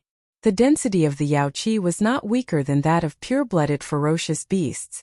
The moment Lu Yun and Di Xing were distracted, Su Zimo moved and arrived before Lu Yun almost instantly. A series of afterimages appeared behind Su Zimo, lingering for a long time without dispersing. Lu Yun's expression changed starkly and his heart nearly exploded. Su Zimo's aura was way too strong, lunging over with a suffocating tragic aura. He was even more ferocious than the ferocious beasts of the ancient era. His blood qi surged and his killing intent was chilling. Without time to think, Lu Yun channeled his bloodline and channeled spirit energy furiously, causing his arm guard to shine with the resplendent spirit light. I don't care what kind of monster you are, go and die. Lu Yun roared and channeled his strength to its limits. Green veins popped on his neck as he swung his arm and smashed it viciously towards Su Zimo's head. How was that an arm? With the augmentation of Glass Palace's secret skill, the arm was shrouded in a mysterious crystalline glow. Coupled with the augmentation of a supreme-grade spirit weapon, it was a steel whip as thick as an arm. Su Zimo did not dodge or retreat. His eyes lit up with a ferocious glint as he extended his arm to receive the blow. With a thud, Su Zimo's arm was flung out like the trunk of a divine elephant, looking soft and weak. The moment the two arms made contact, Su Zimo coiled and vibrated. The mysterious glow on Lu Yun's arm dissipated instantly. Crack! Crack! Crack! Even with the protection of the arm guard, Lu Yun's arm was twisted beyond recognition. The bones within were all shattered and the stubble pierced through his flesh in a gory manner. Lu Yun shrieked tragically and his face turned pale instantly. After Su Zimo took on his demon form, his blood qi burst forth and his strength increased by more than a level. Furthermore, he was using a killing move from the mystic classic of the 12 demon kings of the great wilderness. Shoo! Shoo! Shoo! Su Zimo felt a gust of wind at the back of his head, and a faint stinging pain could be felt. He did not need to look to guess that Di Xing must have attacked. Heh! Su Zimo sneered. After crippling Lu Yun's arm, he did not stop at all and closed in. Lu Yun grit his teeth and broke out in cold sweat. As long as he could stall Su Zimo for a moment, Di Xing's 10 bone spikes would descend and trap Su Zimo within, allowing him to escape. Lu Yun risked his life and punched out once more. After taking on his demon form, Su Zimo's strength was not the only thing that increased. His speed was as well. Instead of slowing down, Su Zimo's speed increased. Shrinking his body, he curled into a ball and knelt down on one knee. However, he managed to dodge Lu Yun's open fist. As though he was holding an immortal peach with both hands, Su Zimo arrived before Lu Yun. Suddenly, he bounced away and raised both palms, slamming down heavily on Lu Yun's chin. Snap! Lu Yun's head flew backward and his chin was smashed into pieces. His throat was snapped on the spot and he was no longer breathing. Di Xing sucked in a breath of cold air when he saw that. Who would have thought that a 7-Meridian Foundation establishment cultivator of Glass Palace, who was known for his strength in melee combat, would be killed in a single round? A cold light tore through the air as the 10 bone spikes chased relentlessly. Initially, they should have pierced Su Zimo's body. However, Su Zimo lowered his body and was almost plastered to the ground. Darting forward, he lunged towards Di Xing like an anaconda plucking grass. With that, he avoided the attack of the 9 bone spikes. Poof! Poof! Poof! Instead, the 9 bone spikes pierced Lu Yun's corpse. The remaining bone spike was about to strike Su Zimo's head when he reached out with his right hand and gripped it in his palm. It could not pierce through. The bone spike of a supreme-grade spirit weapon could not pierce through Su Zimo's right hand. In his moment of shock, Di Xing's vision darkened as a tall figure stood up from the ground, blocking his vision. It was too fast. He was within 10 feet of Di Xing instantly. Di Xing's heart sank. The next moment, a scarlet demonic chi surged and enveloped Di Xing. Chapter 388. A moment later, the scarlet demonic chi dissipated gradually, revealing 2 figures. Di Xing's eyes were widened with a horrified expression. There were 5 bloody holes on his head that were dripping with fresh blood. He was already dead. Su Zimo shuddered and his tendons and bones crackled. In the blink of an eye, his burly figure returned to normal. After changing into a clean set of green robes, Su Zimo picked up the storage bags on their waists. Taking out the map, he checked the direction and sped off. The Saber Mountain Spirit Sea was about 2 to 3 days' journey from Xintian City. Along the way, Su Zimo opened Lu Yu and Di Xing's storage bags and took a look. Initially, he thought that it would be best if he could find the weapon control technique of Malevolent Earth Sect that allowed him to control 10 bone spikes. He could definitely cultivate that weapon control technique and use it on his flying sword. That way, even if he did not create a sword formation, he would be able to release an immense amount of killing power with that sword control technique alone. However, to his disappointment, he did not find any treasures in their storage bags that were worth his attention. However, on second thought, Su Zimo could understand. Malevolent Earth Sect's weapon control technique was definitely a secret of their sect. How could they place it in their storage bags so casually? Take the 3 secret skills of Misty Peak for example. Even perfected being Jean Dan did not have the qualifications to carry them around, let alone Su Zimo and the others. Although he had killed the disciples of the 2 super sects, Glass Palace and Malevolent Earth Sect, Su Zimo was still reflecting on his actions. Although he had fought countless battles ever since he started cultivating, he had rarely fought against disciples of super sections. The only time he did was deep underground. Su Zimo fought against 5 fiend heirs of the fiend sects single-handedly and even defeated them. That battle gave him the misconception that the fiend sects were nothing more than that. At that thought, there was naturally nothing to fear about the immortal and Buddhist sections. What's more, Su Zimo had never tasted defeat among those of the same level in the past few years, and he had even repeatedly killed those above his level. In Su Zimo's battle experience, even if his opponent's cultivation base was high, he could still use his movement techniques and speed to shorten the distance and kill him in close combat. However, this battle had completely awakened Su Zimo, causing him to put away his contempt. A truly powerful opponent would be able to restrict one's movements with the help of a brilliant artifact manipulation technique, leaving one with nowhere to hide and no chance to approach them. Di Xing's 10 bone spurs were extremely powerful and swift. His attacks were as smooth as flowing water without any pause. Su Zimo was too tired to deal with them, let alone fight them in close combat. This was precisely why Chi refinement cultivators were so terrifying and powerful. Most cultivators indeed had weak bodies. Once a demon beast got close to them, it was almost impossible for them to escape death. This was a fact. However, cultivators could make use of their spirit arts and weapons to restrict the movements of demon beasts. Both body refinement warriors and chi refinement warriors had their own strengths and weaknesses. Who was stronger would have to depend on which side had the advantage. In the battle just now, Su Zimo was merely channeling his bloodline, and it was no longer enough to defend against the attacks of the 10 bone spurs. However, after he took on his demon form, his strength and speed were raised to a whole new level with his burst of blood chi. Expanding the advantages of a body refinement warrior, and allowing him to kill his opponent in close combat. Di Xing and Lu Yu alone were enough to cause Su Zimo so much trouble. If he were to face Pei Chunyu and Shui Yang, it would be even more difficult. As for Glass Palace and Malevolent Earth Sect, they were only a part of the Immortal and Fiend sections. There were a total of 9 Immortal sects, 7 Demon sects, and 6 Buddhist sects. These ancient sects had a strong foundation and countless secret skills. What kind of fierce means would their successor disciples have? How terrifying would they be? Even though he knew that, Su Zimo's eyes did not reveal any hint of worry. Instead, they shone with excitement. On the surface, he had entered the ancient battlefield for the perfect meridian unlocking elixir. However, in reality, in the depths of his heart, he wanted to meet the disciples of those super sections. Su Zimo wanted to fight.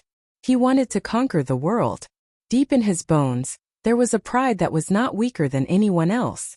Su Zimo relied on his rich aura and strong stamina to travel day and night without rest. Even at night, he did not have any reservations as he continued on his journey while emitting a rich demonic qi.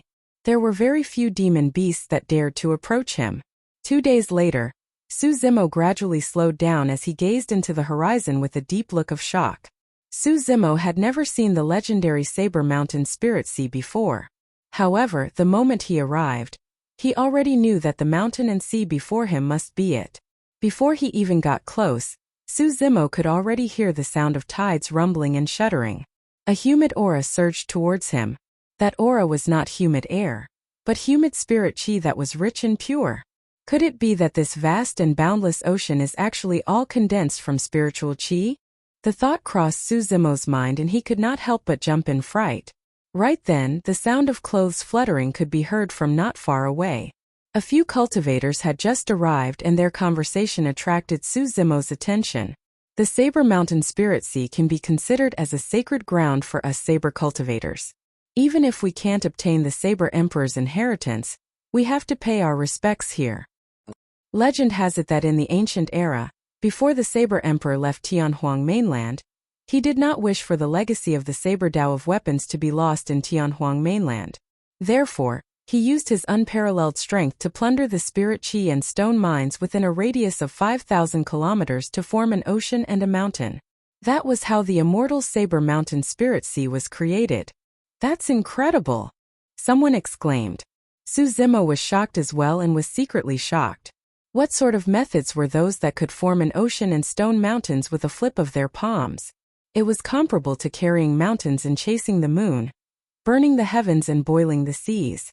The most frightening thing was that this spirit sea was formed in the ancient era and countless years had passed since then. Even the major sects of the ancient era had been destroyed without a trace after such a long time. However, this ruin was still perfectly preserved without any signs of drying up. If that legend was true, the Saber Emperor might have already surpassed the level of cultivators. There was a saying in the cultivation world that at the end of the path of cultivation was the legendary ethereal immortals that lived forever. However, nobody could give a definite answer as to whether or not there were immortals.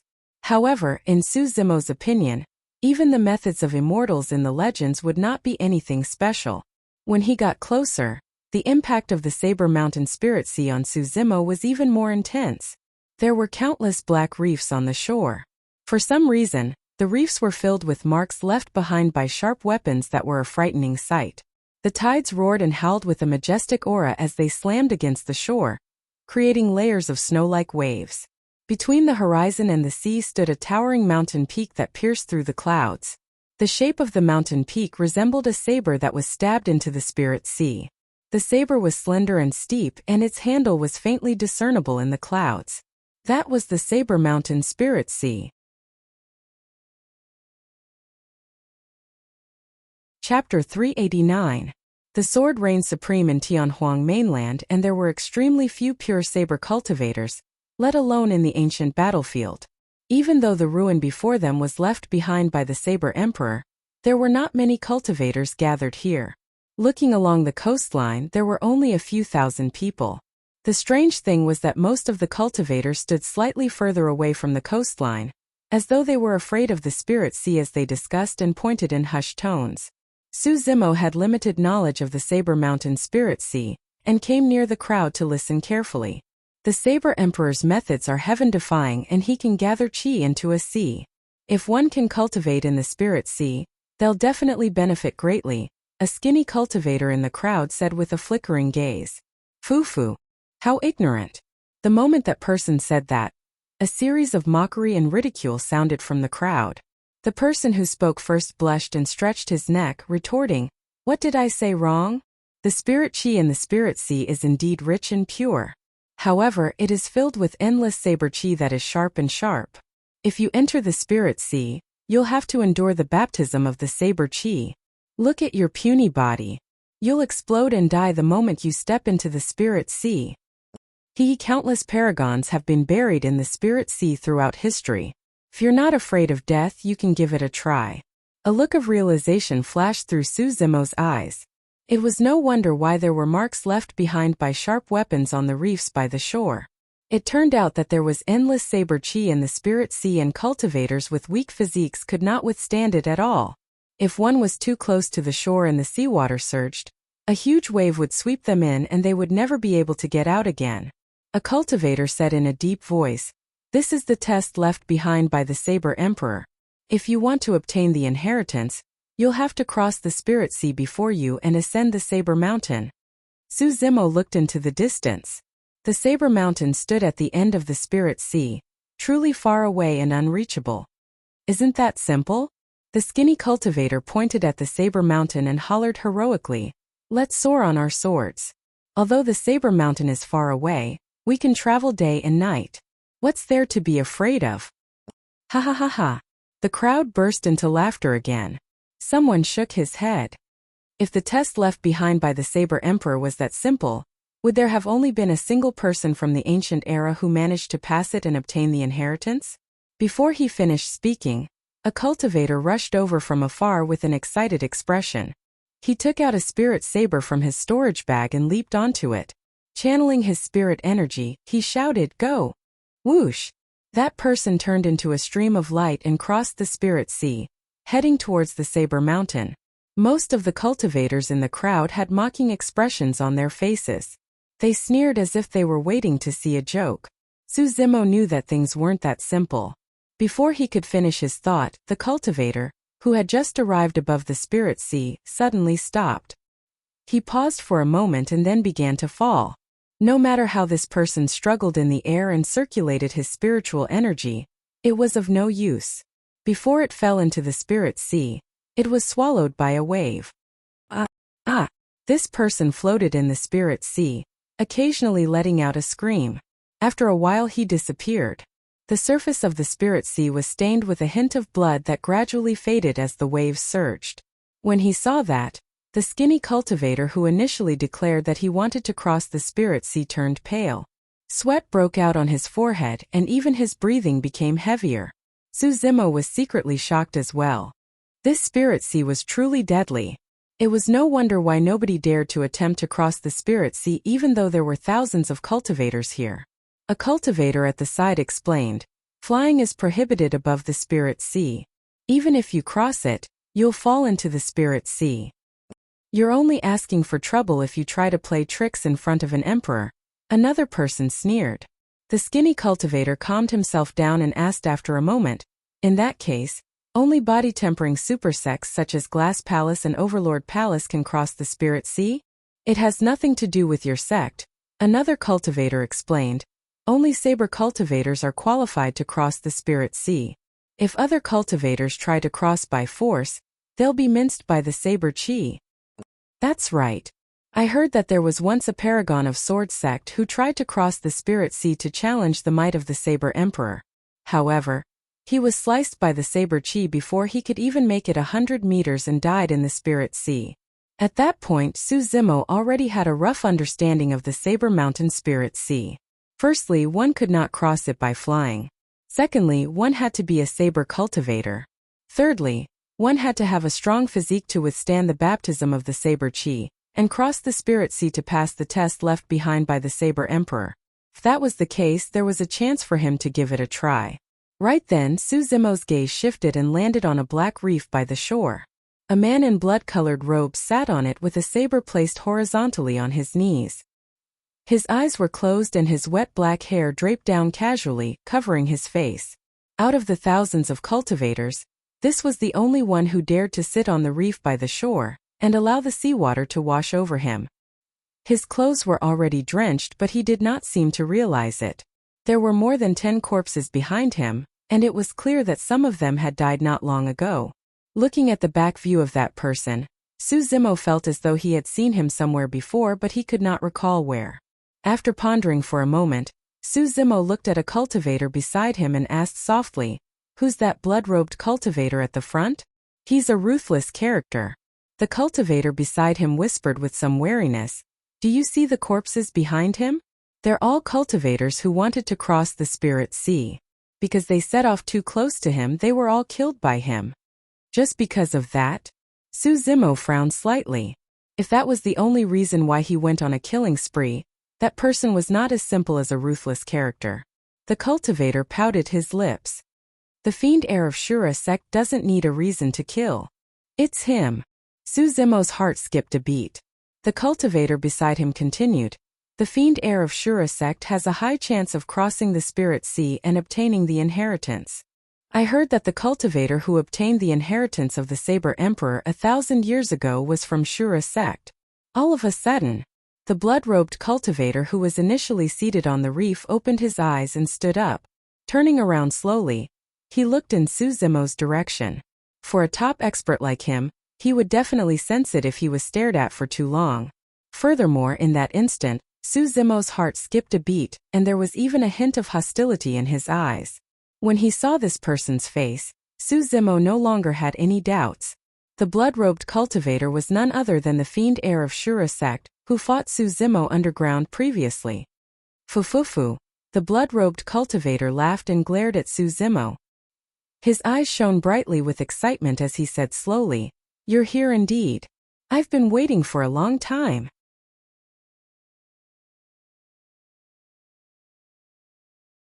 Chapter 390.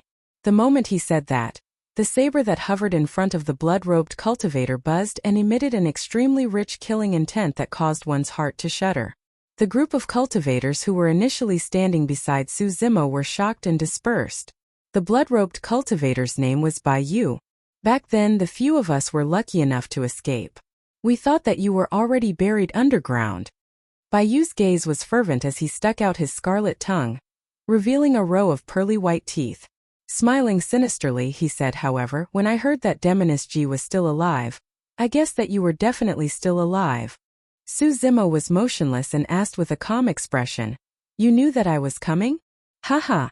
Bai Yu said smugly, "Given your capabilities, you'll definitely enter the ancient battlefield. Since you're a saber cultivator, you'll definitely make a trip to the Saber Mountain Spirit Sea." Within the fiend sects, the fight for the position of the fiend heir was extremely intense. Almost every single fiend heir had to trample over countless corpses to get to their current position. None of them were ordinary. It was especially so for Shura sect. For a sect that attained its Tao through killing, the competition between fellow sect members was even crueler. As the fiend heir of Shura sect, there was no way he could take it lying down after being defeated by an unknown cultivator deep underground. It seems like the two of them have a deep feud? What sect is that person from? To think that he can incur a feud with the fiend heir of Shura sect and still be alive and well? Far away, many cultivators were gathered and discussing. Bai Yu's gaze circled Suzimo's waist but did not catch sight of his sect badge. He could not help but sneer coldly and say coldly, "I don't care where you're from. Today, I'm going to take your life to build my Tao foundation." "I'm afraid you're going to be disappointed," Suzimo replied indifferently. "If I can defeat you once, I can do it again." The moment he said that, the crowd was in an uproar. That person defeated the fiend heir of Shura sect? What's the background of that person? Needless to say, he must be a paragon of the 9 immortal sects. Clang clang clang. Without a second word, Suzimo withdrew Blood Quencher from his storage bag. Circulating his spirit energy, the saber shone brightly like a blood sun and trembled endlessly. 5 perfect lines blood chi soaring to the heavens. The blood stench emitted by Blood Quencher was extremely similar to Bai Yu's aura. Good blade, good blade.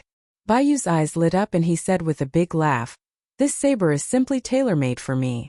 You think you're worthy?" Su Zimo said calmly. Blood Quencher was refined by him personally.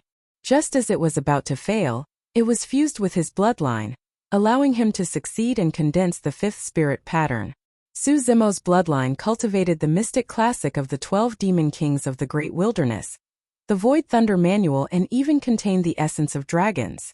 In this world, other than himself, who else was qualified? Su Zimo executed Divine Steed Fleeting and closed in on Bayu. He executed the stance of Plow Heaven Stride and stepped on the reef in front of Bayu to stop himself. Rumble! The reef exploded. Blood Quencher descended from the skies with a blood beam that shrouded Bayu instantly. He's at 5 Meridian Foundation establishment? How dare a 5 Meridian Foundation establishment cultivator challenge the fiend heir of Shura sect? How did he make it here alive with such a low cultivation realm? A series of exclamations sounded from the crowd once more. Clang! Bayu did not dodge or retreat. Raising his supreme-grade saber with both arms, he swung it upwards and took the attack head-on. The deafening sound of metal clashing drowned out everyone's exclamations, and also explained their doubts just now. 7 spirit meridians shone beneath Bayu's blood robes. Spirit energy surged and emitted a thick blood stench. His killing intent was almost corporeal. However, Bayu did not gain any advantage against Su Zimo's attack. What frightening melee combat strength! That person's bloodline. I seem to have heard the sound of a tsunami. You must have heard wrongly. That's the sound of the spirit sea. Tsunami blood. How can anyone cultivate their bloodline to that realm? A cold killing intent flashed through Bayu's eyes. Bayu loosened his grip and the saber in his hands left his grip. It circled around Blood Quencher and sliced towards Su Zimo's face. That slash was extremely strange and had exceeded Su Zimo's expectations and knowledge. Su Zimo was alarmed and retreated hurriedly. Shing!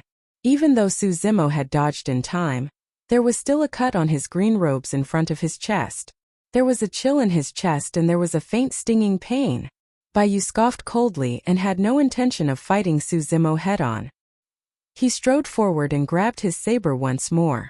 In a flash, he stabbed towards Su Zimo's ribs and flicked the tip of his saber upwards. Su Zimo frowned. Bayu's saber technique was extremely lethal.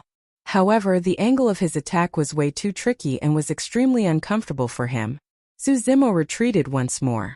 In the past, Su Zimo could kill his opponents with simple slashes using his terrifying bloodline, and the perfect grade spirit weapon, Blood Quencher. However, after fighting against the disciples of the super sects of Tianhuang mainland for the past few days, Su Zimo realized his weakness. He did not know anything about saber techniques and was filled with openings. The moment he attacked, his opponents would grasp onto his openings and deal a fatal blow. Bayu did not fight head-on and merely relied on his brilliant saber technique to force Su Zimo to retreat step by step. Su Zimo did not dare to attack at all. It was wrong to attack. The openings would only increase and the situation would become more dangerous. Bayu's saber attacks became denser and relentless. Every single slash was a killing move with a chilling killing intent and a torrential blood stench. Any moment of carelessness and Su Zimo would die on the spot. Thankfully, Su Zimo had the help of his spirit perception and was able to avert danger time and time again. Back then, in the depths of the underground, Su Zimo fought 1 against 5 and even killed a fiend heir. But now, without the ancient spirit lock formation, the fiend heir of Shura sect was able to unleash his full strength and suppress Su Zimo completely with his intricate saber technique. Even so, Su Zimo's eyes did not show any signs of panic. It was easy for him to get out of this situation. Demon transformation and release his blood chi was one option. At that time, Su Zimo's strength and speed would rise to a whole new level. No matter what intricate saber technique the other party had, he would fight in melee combat and take on everything with brute strength. However, there were too many people here.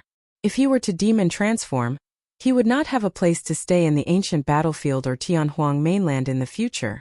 The second option was to cross the spirit sea. With that thought, Su Zimo already had a plan in mind. With a long howl, he retreated and sprinted towards the spirit sea. What? That person wants to cross the spirit sea? Isn't he courting death? Bai was in the mood to kill, and there was no way he would let Suzimo off as he hollered, "Where do you think you're going?" The two of them arrived above the spirit sea one after another. Suzimo took a deep breath and stepped on the waves with a light movement. Sprinting towards the Saber Mountain, he was already 5 kilometers away in the blink of an eye. Bai held his saber in his mouth and crouched like a water dragon floating on the surface of the sea. His limbs moved and his speed was not slower than Suzimo's.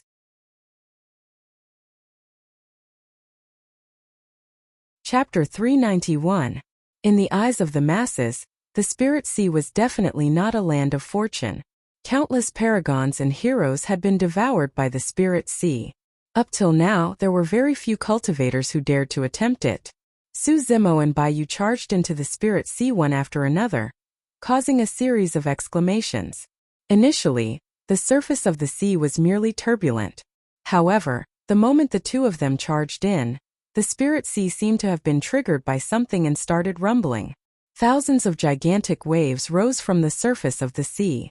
They were 100,000 feet tall and had a majestic aura, blanketing the skies. Suzimo and Bai paused in their tracks at the same time, and their expressions changed starkly when they saw the gigantic waves that covered the skies. This was the might of heaven and earth, and there was no way humans could fight against it. In the face of the raging waves, Suzimo and Bai seemed extremely insignificant. Rumble! Boom! The gigantic waves crashed and slammed the two of them into the depths of the sea. Even if perfected being Jin Dan was here, he would not be able to defend against this power. Before entering the sea, Suzimo hurriedly took a deep breath and held his breath. In the blink of an eye, the two of them were devoured by the Spirit Sea. It was only after truly entering the Spirit Sea that Suzimo experienced what cultivators just now referred to as saber chi. Every single drop of seawater contained a sharp intent that sliced Suzimo's body from all directions like blades. Even with his strong physique, he could vaguely feel waves of pain. Suzimo was secretly shocked. If it was any other ordinary cultivator that was devoured by the Spirit Sea, they would most likely be torn into pieces in less than 10 breaths.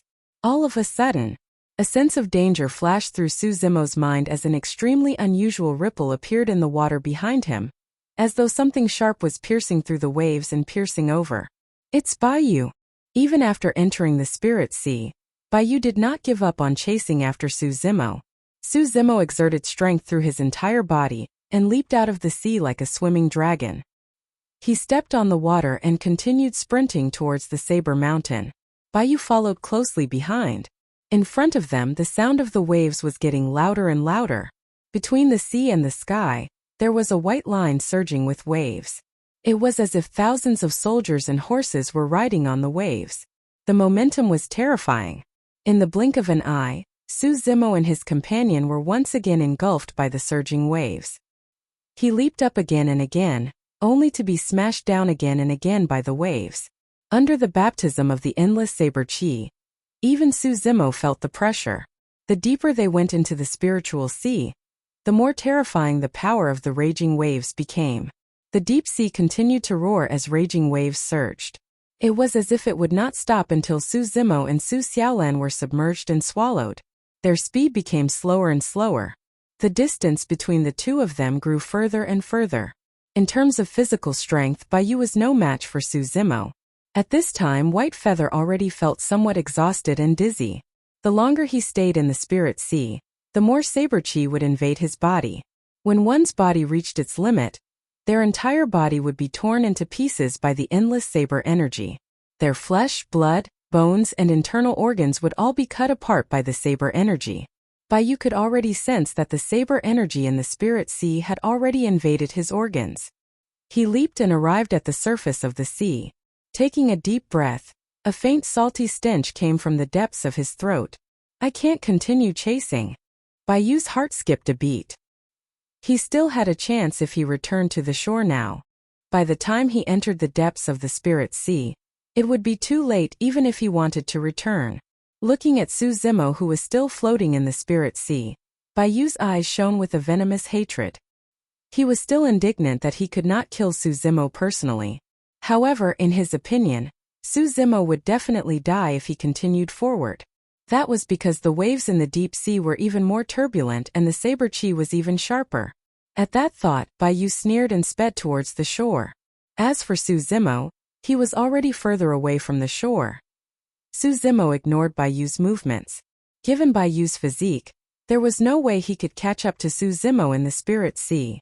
Su Zimo's attention was entirely focused on how to defend against the incoming tides and pass the test to reach the Saber Mountain. After arriving at the shore, Bai assumed a lotus position hurriedly with a pale expression and channeled his bloodline cultivation technique to expel the saber chi in his body. A long time later, on the shore, thousands of cultivators looked at the tiny figure in the spirit sea. Everyone's mouths were agape and their faces were filled with shock. For hours had already passed and that person was still advancing in the spirit sea with great difficulty. This was an outcome that had already exceeded everyone's expectations. Before everyone, although Su Zimo was tiny right now, he was not inferior.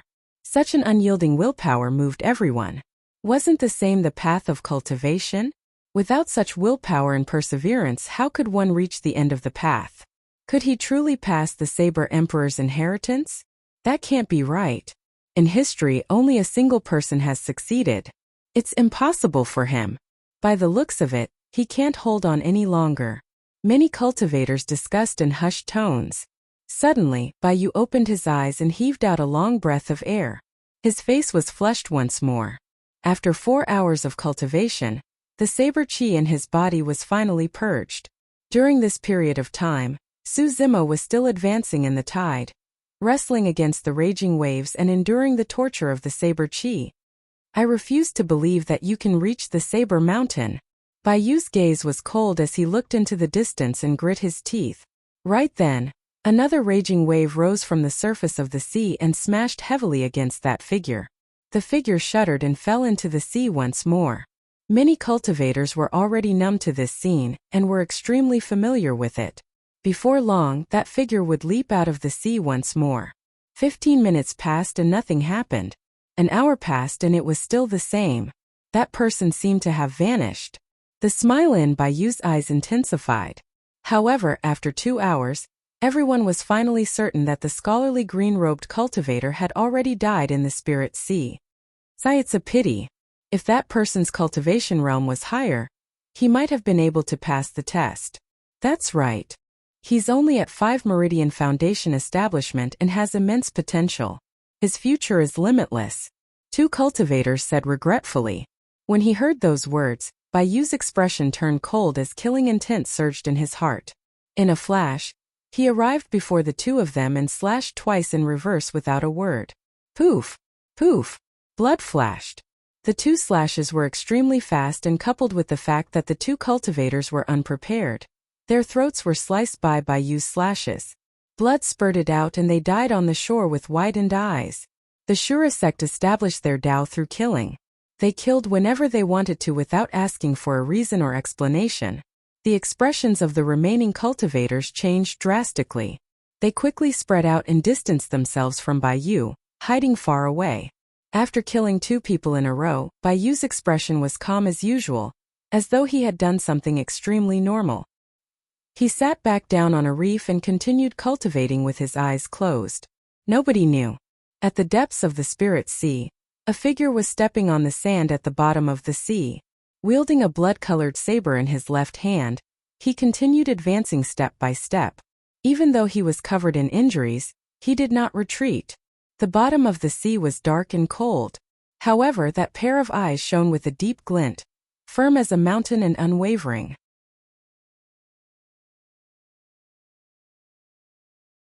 Chapter 392. Sprinting on the surface of the sea was getting increasingly difficult. The power of the raging tides was way too strong. Under the relentless impact, Su Zimo's body was almost torn apart, and even his organs were shaken violently. He would definitely die if this continued. Su Zimo had no choice but to take a deep breath and dive into the depths of the sea. The bottom of the sea was filled with white bones. These were paragons that had been buried in the spirit sea for countless years. Stepping on their corpses, Su Zimo advanced slowly.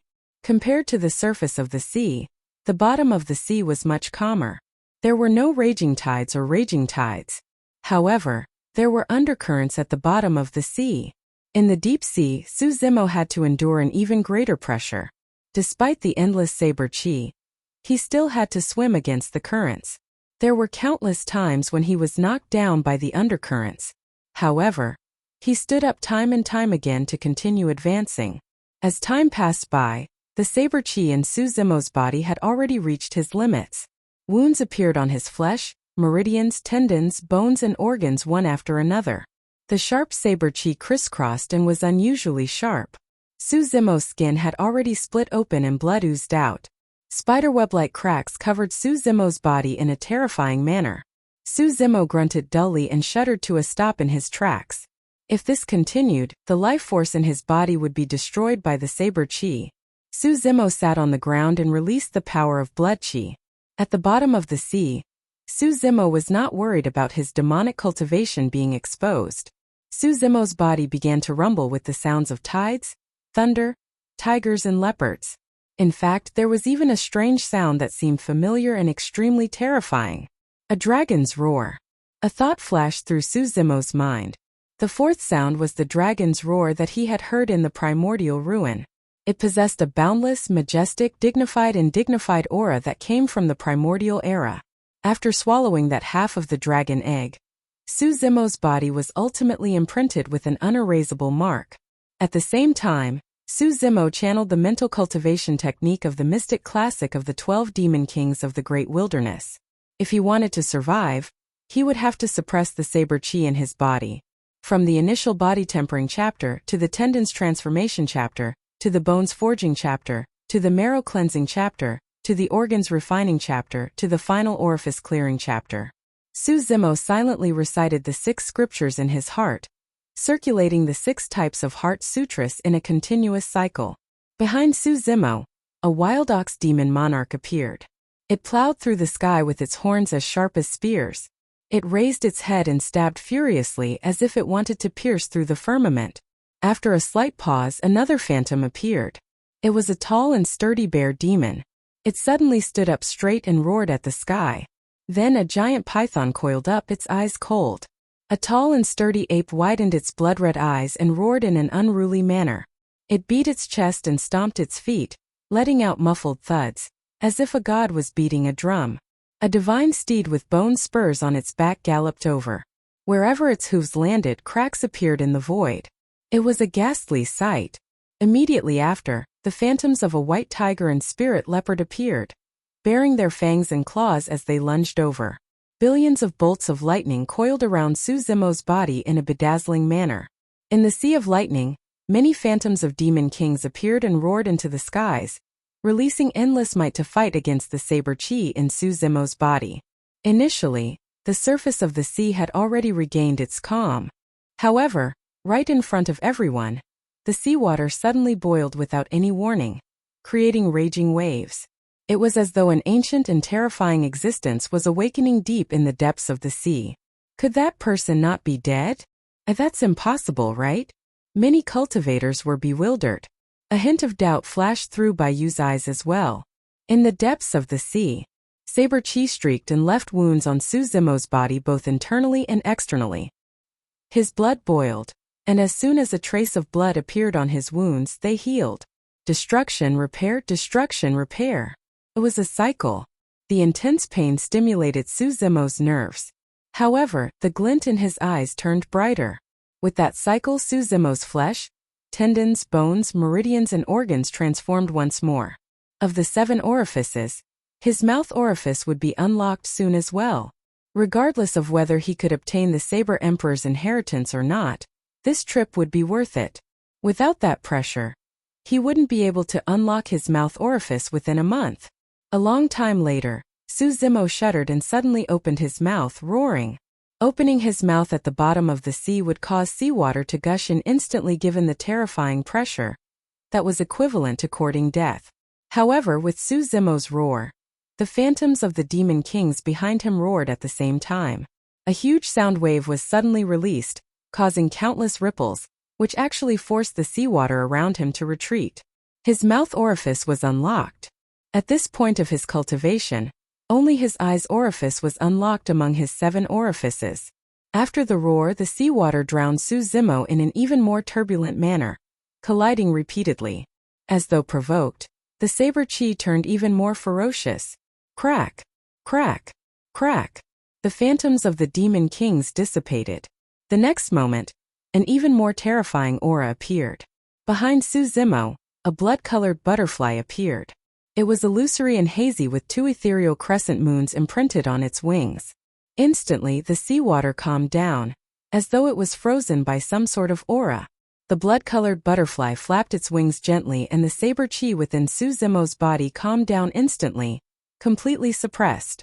The blood-colored butterfly vanished once more, as though it had never appeared in the first place. When the saber chi was no longer offensive, the only thing left in Suzimo's body was the purest spirit energy. It was as vast as the sea.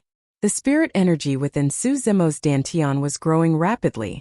Initially, he had just advanced to 5 Meridian Foundation establishment. However, right now, his 5th spirit meridian was filled with pure and rich spirit energy.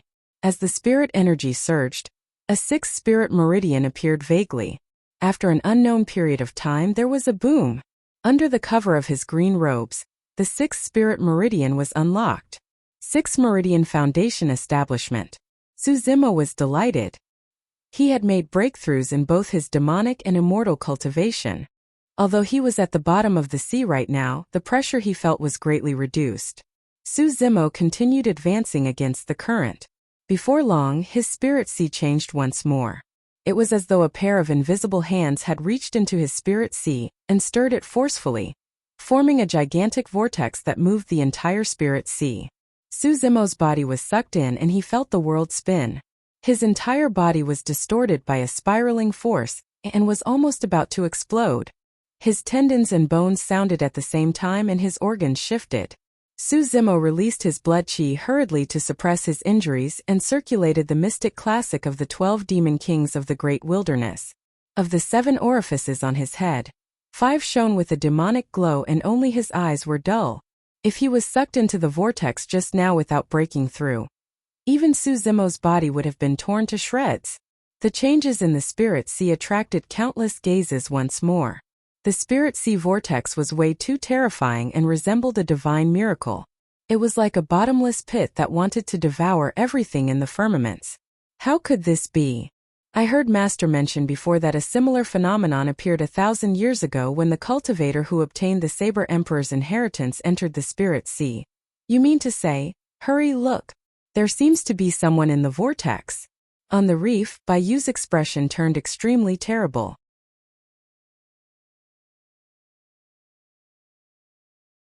Chapter 393.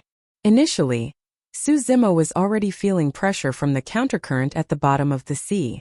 It was also under that pressure that he was able to unlock one of his 7 orifices, the mouth orifice. After being sucked into the spirit sea vortex, Suzimo felt an even greater pressure. Left with no choice, he could only circulate the mystic classic of the 12 demon kings of the great wilderness furiously to fight against it. His flesh and blood were plentiful, his tendons and bones were trembling. His marrow was cleansed, his organs were refined and his 7 orifices were unlocked. Under the stimulation of the spirit sea vortex, endless demonic chi surged towards his head and finally, his eyes orifices again and again. After an unknown period of time, Suzimo, who was in the spirit sea vortex uncontrollably, suddenly opened his eyes. 2 divine lights burst forth and illuminated the entire dark bottom of the sea. His 7 orifices were all unlocked. His skin, flesh, tendons, marrow, organs and 7 orifices were connected and a major heavenly cycle was formed in his body. Lesser mastery of the orifice clearing section. Although the spirit sea vortex was still there, Suzimo's body was rooted to the spot. No matter how the seawater washed, spun and twisted, he did not budge at all. His 7 orifices were unlocked and the dizziness disappeared. In his agitation, Suzimo could not help but roar into the skies. His roar was so loud that it could shatter metal and even drown out the rumbling of the spirit sea. When the cultivators who were initially watching from the shore heard that roar, their bodies shuddered and their expressions changed. All their doubts were gone. That person is indeed still alive. Is he going to become the second person to obtain the Saber Emperor's inheritance? The fiend heir of Shura sect, Bai Yu, stood on the reef silently with a dark expression. Look! Right then, someone pointed to the depths of the Spirit Sea and exclaimed. Everyone looked over and saw that the Spirit Sea vortex that resembled a bottomless pit was slowly moving towards the Saber Mountain, as though it was being pushed by some sort of force. What's going on? Everyone was confused and did not know what was going on. At that moment, if any cultivator could fly above the Spirit Sea and look down, they would definitely see a shocking scene. At the center of the Spirit Sea vortex, a green-robed cultivator was strolling leisurely at the bottom of the sea with his hands behind his back. His gaze was clear and deep while demonic chi lingered around his body. With every step he took, the whirlpool in his Spirit Sea would move forward a little bit. The entire Spirit Sea was affected by him. Time passed slowly. In the blink of an eye, a day and a night had passed. The huge Spirit Sea whirlpool had already arrived at the foot of Blade Mountain. Under countless gazes, a black dot-like figure walked out of the Spirit Sea and rushed towards the peak of the mountain. He passed. After 1,000 years, another cultivator had passed the test left behind by the Saber Emperor, and was about to receive the Saber Emperor's inheritance. On the shore, many cultivators were dumbfounded, and at the same time, a trace of jealousy flashed across their eyes. Bai Yu narrowed his eyes and his gaze flickered. No one knew that at this moment, the shock he received was even greater. This was because he had heard that 1,000 years ago, the senior of the Shura sect who had obtained the inheritance of the Blade Emperor was already exhausted after passing through this Spirit Sea. After resting for 7 days, he finally recovered his strength and climbed to the top of the mountain. And now the person in front of him, after crossing the Spirit Sea, still had the energy to rush to the top of the mountain. That person must die. Bai Yu closed his eyes and muttered internally. He knew more about the Saber Emperor's inheritance than other cultivators. Legend has it that the Saber Emperor left behind 2 secret skills at the peak of the mountain. One of them was a mental cultivation secret skill that had already been obtained by the senior of the Shura sect. The other was said to be the 5 stances of the Saber technique. In other words, the inheritance that Su Zimo was about to obtain was the 5 stances of the Saber technique. The more profound a Saber technique was, the harder it was to grasp it. Furthermore, there were different levels and realms of Saber techniques. Bai Yu believed that even if Su Zimo could learn the 5 stances within a short period of time, he would definitely not be able to grasp the essence of the Saber technique. That person's cultivation realm is still low, and he's not familiar with his Saber technique yet. This is the best chance to kill him. Bai Yu took a deep breath of air and assumed a lotus position. He intended to wait for Su Zimo to return from the shore and kill the latter. Peak of the mountain. It was empty and desolate with only a stone stele. A lifelike painting was etched on the stone stele. It was a boorish and robust man. His clothes were open, and he was unrestrained and unrestrained. He sat alone at the seaside with a long saber placed horizontally on his lap, and he held a jar of wine in his left hand as he looked towards the distant surface of the sea with an aged gaze, and the space between his brows carried a wisp of faint worry. Although he had never seen the Saber Emperor in person, Su Zimo knew that the burly man was the Saber Emperor the moment he caught sight of the painting. Su Zimo walked forward and placed his palm on the stone stele, stroking it gently. Through the rough surface of the stone stele, it was as though he could sense the aura of time. Suddenly, Su Zimo's body shuddered and he froze on the spot. A thought entered Su Zimo's mind. After 1,000 years, someone has finally arrived at this place. Sigh. That sigh was filled with gratification and emotions, but more than that, it was as though a burden had been lifted. In the ancient war, the great Tao of weapons withered and only the Tao of the sword reigned. I was about to cross the South Seas and could not bear to see the saber Tao of Tianhuang end. Therefore, I left behind a legacy of 2 scrolls for a fated person. Su Zimo knew that this was merely a remnant thought left behind by the Saber Emperor. The first scroll, title Manual, is a mental cultivation secret skill that has been passed down to someone 1,000 years ago. The second scroll, See Calming Manual, contains 5 saber stances and is imparted to you today. Suddenly, the voice disappeared and an image appeared before Su Zimo's eyes. A burly man stood on a saber mountain, wielding a saber casually as he leaped into the Spirit Sea. His eyes lit up and the vicissitudes of life in them disappeared, revealing a sharp glint as he went against the current and slashed forward. Splash! The seawater split to the sides, creating a blank area. Saber drawing water severing. At the same time, the Saber Emperor's voice sounded. First stance of the Sea Calming Manual Countercurrent. After the countercurrent stance, the Saber Emperor waved his saber and spun it around his body. The seawater rolled up 1,000 layers of huge waves and surged in all directions. Second stance of the Sea Calming Manual Raging Waves. Immediately after, the Saber Emperor retracted his saber and slashed forward once more. The angle of this slash was somewhat unique as it twisted and spun, as though it was slashing at empty space. The moment the slash landed, the entire spirit sea seemed to be pulled by something and spun, forming a gigantic vortex. Third stance of the Sea Calming Manual Vortex. At that point, Su Zimo was enlightened.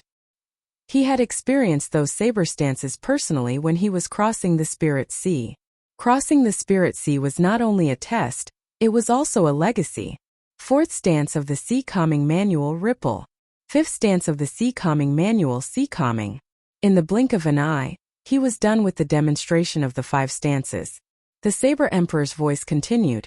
Although there are only 5 stances in the Sea Calming Manual, I've infused everything I've learned in my life into the Tao of saber techniques that simplify and return to simplicity.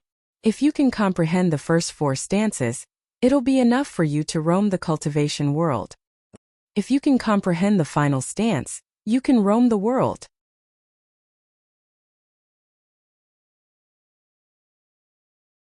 Chapter 394. In the Tao of weapons, be it sword or saber techniques, there are 3 realms. Form, force and intent. The Saber Emperor's voice continued. By form, it refers to the moves of a saber technique. That's the most basic realm. As long as a cultivator is willing to cultivate diligently, they will definitely be able to reach a level where they can wield the saber with ease. Force is the second realm. It's relatively abstract and can be understood as aura, momentum and momentum. It's not something that everyone can cultivate. Some people won't be able to understand the meaning of force their entire lives. At the realm of force, the might of a saber technique will be even greater and rise to a whole new level. The third realm is intent. Swords have sword intents and sabers have saber intents. Simply put, intent is a concept that is even more ethereal and ethereal. A single slash will possess the might of heaven and earth. Only by cultivating an essence spirit will one be able to comprehend the mysteries of intent. One had to be at the nascent soul realm at the very least if they wanted to cultivate to the third realm. Su Zimo did not have to consider that at the moment. Right now, he only had to cultivate the first 2 realms of his saber technique. Su Zimo withdrew Blood Quencher and recalled the 5 stances of the saber technique that the Saber Emperor demonstrated before starting to practice them on the mountain peak. Just as the Saber Sovereign had said, even though there were only 5 simple saber techniques, it was as difficult as ascending to the heavens to execute a complete saber technique. Su Zimo finally understood why the Saber Emperor set up such a test. The Sea Calming Manual had way too high a requirement for one's physique. Countercurrent was merely a starting stance, and if one's physique was not strong enough, their entire arm would explode. After attaining lesser mastery of the orifice clearing section, Su Zimo could only release it while channeling his bloodline. Every single muscle in his body had to be mobilized for that slash. Of course, that was not the only difficulty in executing a complete saber technique. Every single move, timing, angle of attack, control and strength must not be off in the slightest. Otherwise, the saber technique would not be able to be executed. He had to experiment and practice repeatedly. Fortunately, Su Zimo had experienced countercurrent, raging waves, vortex, and ripple when he had crossed the spirit sea. It was relatively easy for him to understand them. 10 days later, Su Zimo did not sleep or rest. He was finally able to complete the first 4 moves of the saber technique. He wasn't familiar with the 4 styles of saber art. In fact, he was still a little shaky, but he had finally succeeded. However, no matter how hard Su Zimo adjusted, recalled, and practiced, he could not perform the last move, the sea quelling move. It was clearly a very simple strike, but Su Zimo was unable to use it. Su Zimo wasn't discouraged. According to the Saber Sovereign, the Sea Calming stance was the essence of the Sea Calming Manual. If he could comprehend it, he could go anywhere in the world. What kind of realm was that? It was probably beyond Suzimo's knowledge. During these 10 days, apart from Suzimo, there was also a burly man on the mountain peak who watched Suzimo practice his saber techniques silently without saying anything. 10 days later, when he saw that Suzimo was able to perform the first 4 moves of the saber technique completely, a look of relief flashed through the burly man's eyes. Very good, you're very good. The saber sovereign nodded and his voice gradually dimmed. His figure faded rapidly as well and disappeared from the world. Suzimo retracted his saber and bowed deeply in the direction where the saber sovereign's figure disappeared. The next moment, the saber mountain collapsed and the spirit sea evaporated. Standing in midair, Suzimo suddenly felt a little sad. With the inheritance of the title manual and sea calming manual, the last traces of this unparalleled hero of the ancient era on Tianhuang mainland disappeared as well.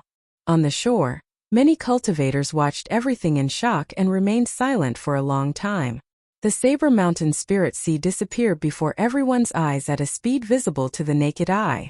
The Saber Mountain turned into a pile of useless gravel and the Spirit Sea dried up, returning Spirit Qi.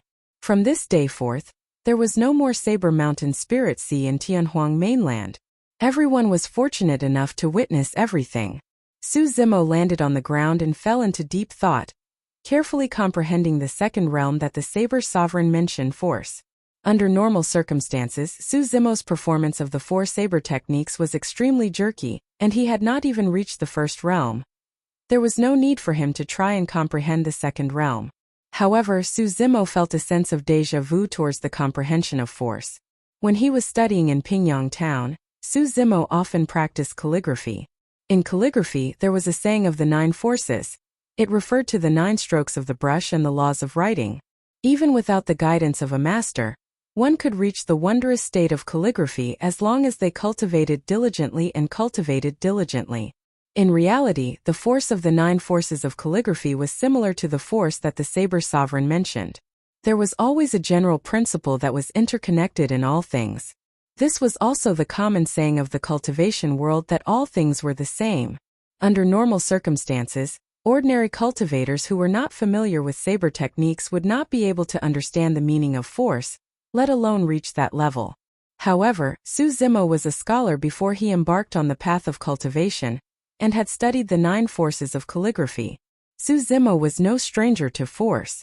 Therefore, even though he was unfamiliar with the saber techniques of the sea calming manual, Suzimo tried to comprehend the force within and seemed to have gained something. Suzimo closed his eyes and gradually entered an indescribable mysterious state. This was a rare state of enlightenment that was extremely rare. Once it was awakened, he would definitely gain something. After the Saber Mountain Spirit Sea disappeared, Suzimo attracted everyone's attention. When he entered the state of enlightenment, everyone was in an uproar. For Suzimo, the fact that he was in such a state right now was definitely a disaster rather than a blessing. There was no one around Suzimo to protect him, and any external stimulation could interrupt his Tao enlightenment process, causing him to fail at the last step. That was secondary. That was because there was someone who wanted Suzimo's life right now. Since the heavens want your life, don't blame me for it. Baiyu smiled sinisterly and in a flash, withdrew a long saber with a cold glint from his storage bag and sped towards Suzimo. When he arrived close, Baiyu slashed with his saber. That slash was neither fast nor strong. Furthermore, it did not emit any killing intent. Baiyu was worried that he would awaken Suzimo, who was in the midst of enlightenment, and something unexpected would happen. It was silent, but it was a fatal strike. Suzimo's eyes were still tightly shut, as though he had not sensed the impending danger and was on the brink of death. When they saw that, many cultivators shook their heads and sighed. Initially, everyone was envious of this person for obtaining the Saber Emperor's inheritance. However, who would have thought that this person would die in the blink of an eye? At the end of the day, they could only lament that fate was toying with them. When he saw that the blade was about to slice Suzimo's throat, Baiyu's lips curled into a smug smile. Who cares if you have the Saber Emperor's inheritance? You're still going to die in my hands. Baiyu sneered.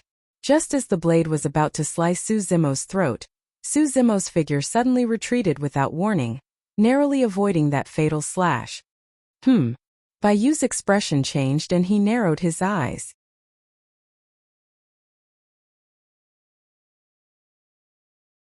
Chapter 395. Bai could clearly see that the blade had already sliced through the hairs on the surface of Su Zimo's skin. If it had advanced by an inch, the latter's throat would have been slit. However, the slash still missed. It was a hair's breadth away. The strangest thing was that Su Zimo did not open his eyes throughout the entire process. This dodging action seemed to have been done subconsciously. Su Zimo lowered his gaze like an old monk in meditation, immersed in his own world and oblivious to everything in the outside world. You still want to comprehend the Tao? Bai sneered and no longer concealed the killing intent in his heart. Channeling his bloodline, his spirit saber buzzed and shone brightly with spirit light as he released his full strength and slashed towards Su Zimo. The slash was extremely fast and arrived almost instantly. Swoosh! Su Zimo's expression was unchanged and his eyes were still closed. His figure drifted like a willow and he dodged Bai's murderous slash once more. Bai frowned. He truly could not understand Su Zimo's current state. Su Zimo's eyes were closed and he could not see the trajectory of the saber because he could not see. There was no time for him to dodge if he relied on his hearing to judge the sound of the wind. However, Su Zimo managed to dodge it just like that. If the first time was a coincidence, avoiding 2 consecutive slashes, you can dodge? Let's see how long you can dodge. Bai strode forward and his saber trembled, emitting a faint blood stench that enveloped Su Zimo. Swoosh, swoosh, swoosh. Bai slashed continuously and released his secret manual Shura saber. Each slash was fatal and relentless. Furthermore, the angles of his attacks were extremely tricky. Even in that situation, Su Zimo did not open his eyes and retreated continuously. However, as time passed by, Su Zimo's space to dodge decreased, and he was gradually enveloped by Bai's saber techniques, sealing off his path of retreat. The exchange between the two of them confused the surrounding cultivators. To be precise, this was not considered a fight because one of them had not attacked the entire time and had been dodging the entire time. This person has guts. He's actually still comprehending the Tao. He really doesn't want his life anymore. This person's eyes are clearly closed, but he seems to be able to sense danger. It's as if he has opened his third eye. How did he do it? In everyone's eyes, it was as if Su Zimo had some kind of keen sense for danger and could calmly dodge. In reality, Su Zimo was currently in a half-awake state. Just as Bai attacked him, his spiritual perception had already alerted him. Su Zimo could completely wake up from his state of enlightenment. But this opportunity was too rare. Su Zimo felt that he was just a little bit away from touching the secrets of force. Therefore, Su Zimo forcibly ignored the interference of the outside world.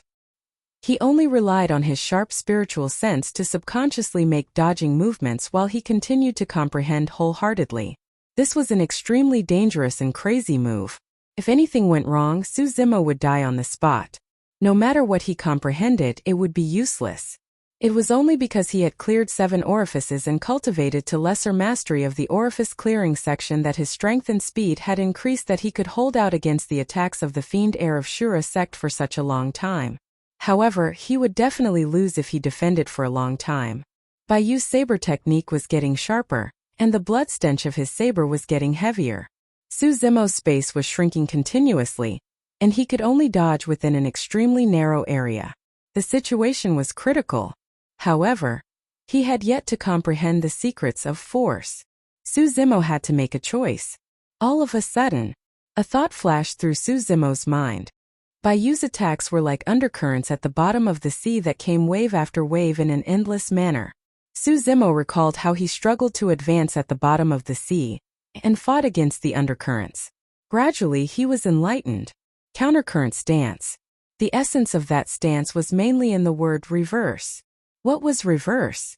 Cultivators who wanted to attain the Tao as a mortal and break free from the shackles of heaven and earth, that was reverse. Reverse meant that one would not retreat and would advance bravely. Su Zimo had been going against the current the entire time. Back in Pingyang Town, his knees did not bend and his spine did not collapse against the bullying of perfected being Song Lang. That was his reverse. Reverse meant that one had great courage and was fearless. In reality, everything that happened in Pingyang Town back then could not have escaped Daiyu's senses. If Su Zimo had chosen to kneel down and submit back then, Dai Yu would have only killed perfected being Song Lang and resolved the karma between her and Su Zimo before leaving. It was because of Su Zimo's reverse that he gained Dai Yu's recognition and was able to change his fate. Fate could only be changed by defying the heavens. One had to be able to defy the heavens to have the right to change their fate. Defy to become an immortal. Reverse meant that one was unyielding and did not retreat. It was fearless, unyielding, and invincible. Countercurrent was a reversal of the situation. At that moment, Su Zimo could no longer avoid or retreat. When he saw that, Bai Yu's eyes flashed with delight as he laughed menacingly. You can't hide anymore, right? Hand over your life. Swoosh. The saber in Bai Yu's hand slashed forward, and there were layers of saber shadows. Blood chi filled the air and the stench of blood filled the air. All of a sudden, Su Zimo opened his eyes. His eyes were like crystals in the deep sea, clear and bright, shimmering with a mysterious glint.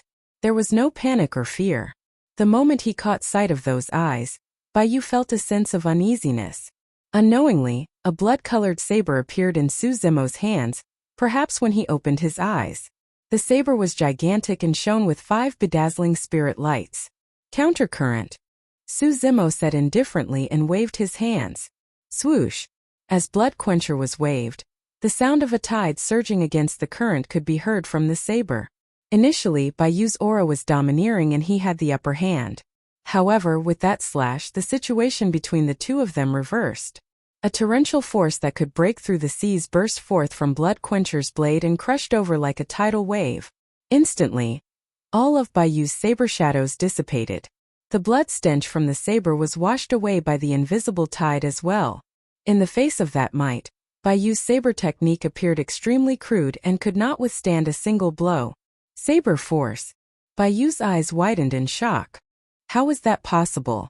Ever since he entered Shura sect at the age of 5, he had been practicing his saber. He had been immersed in the Tao of the saber for dozens of years and had only reached the peak of level 1 of the saber technique. He had yet to come into contact with the secrets of force. The person before him had only cultivated his saber technique for 10 days and yet, he had already comprehended saber force. In the face of saber force, no matter how intricate a saber technique was, it would only be superficial. The two sabers collided. Clang! Bai Yu shuddered and his face turned incomparably pale. Spitting out a mouthful of blood, he was sent flying weakly with a dim gaze. Pust! The surrounding cultivators were in an uproar. A single slash. Initially, Bai Yu had the upper hand.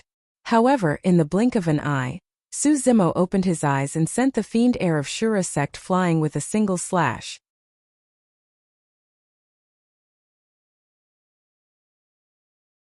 Chapter 396. The difference was way too great. Initially, Bai Yu's only advantage was his saber technique.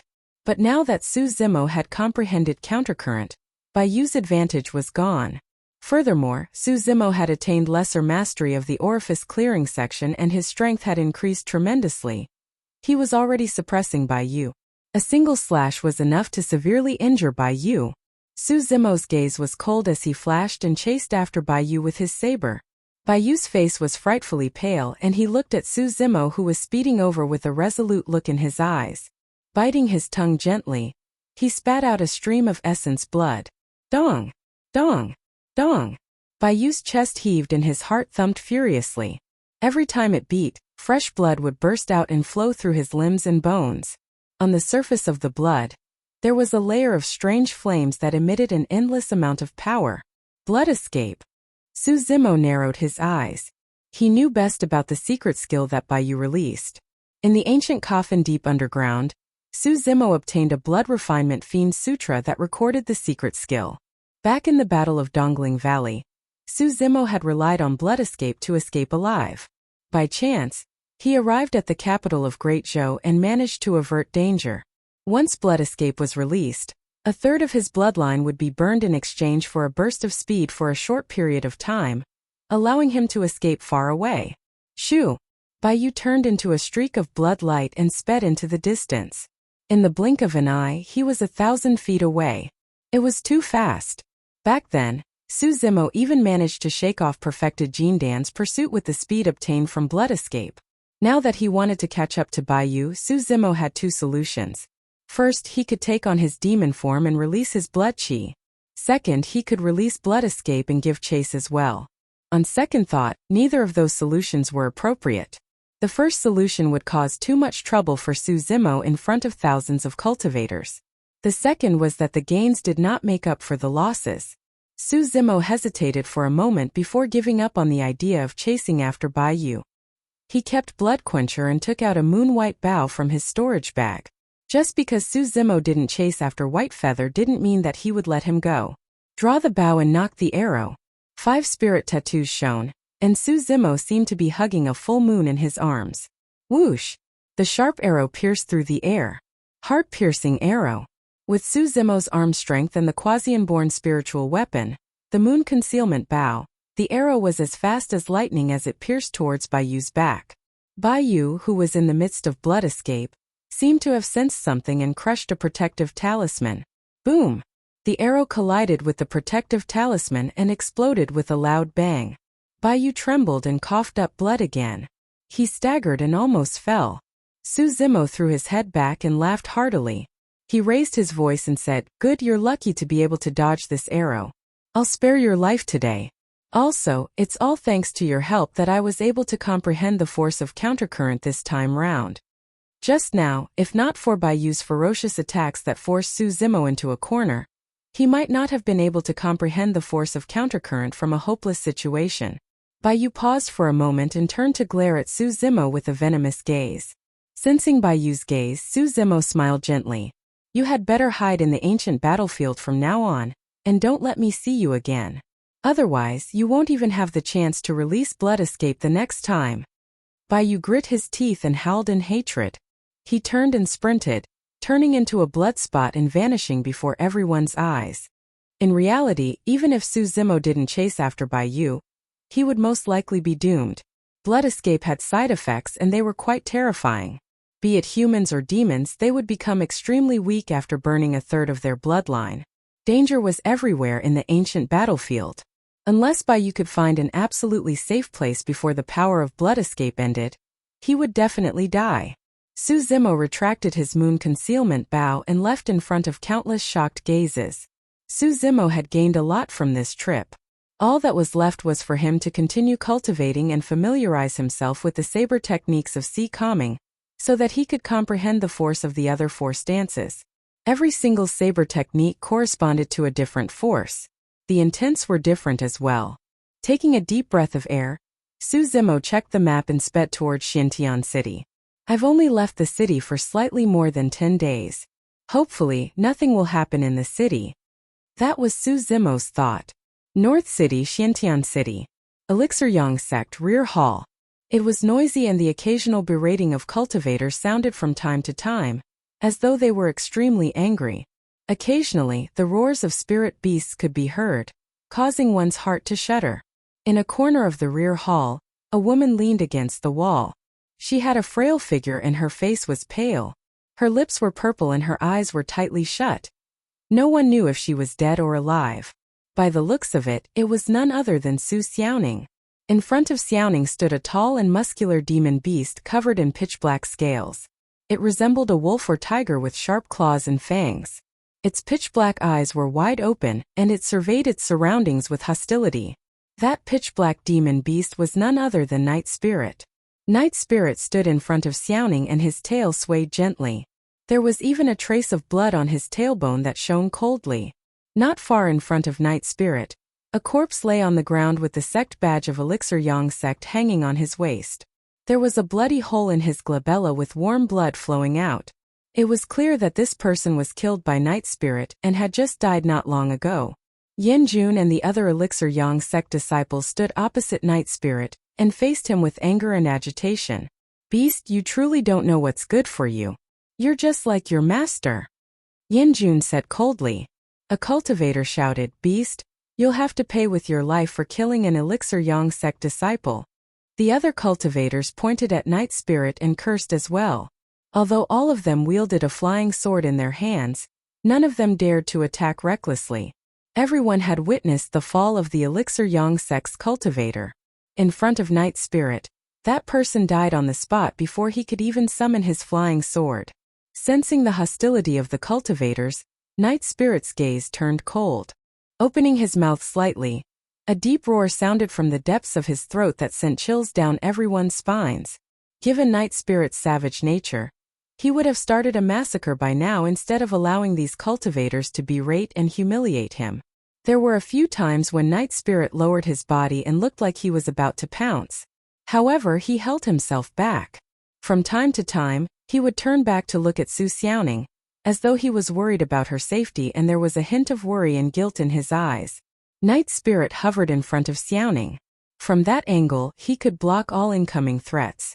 Right then, an Elixir Yang sect disciple from the crowd came to Yan Jun's side and said in a deep voice, "Senior brother Yan, let's not bother about Su Zimo anymore. Why don't we attack together to kill that demon? No matter how strong that beast is, how can he defend against so many of us?" "That's right." Another cultivator nodded. "Junior brother Pooh can't die just like that. Let's work together to kill that beast and take revenge for junior brother Pooh." Yan Jun's expression darkened as he pondered for a moment. Suddenly he raised his palm and said coldly, "Everyone get ready."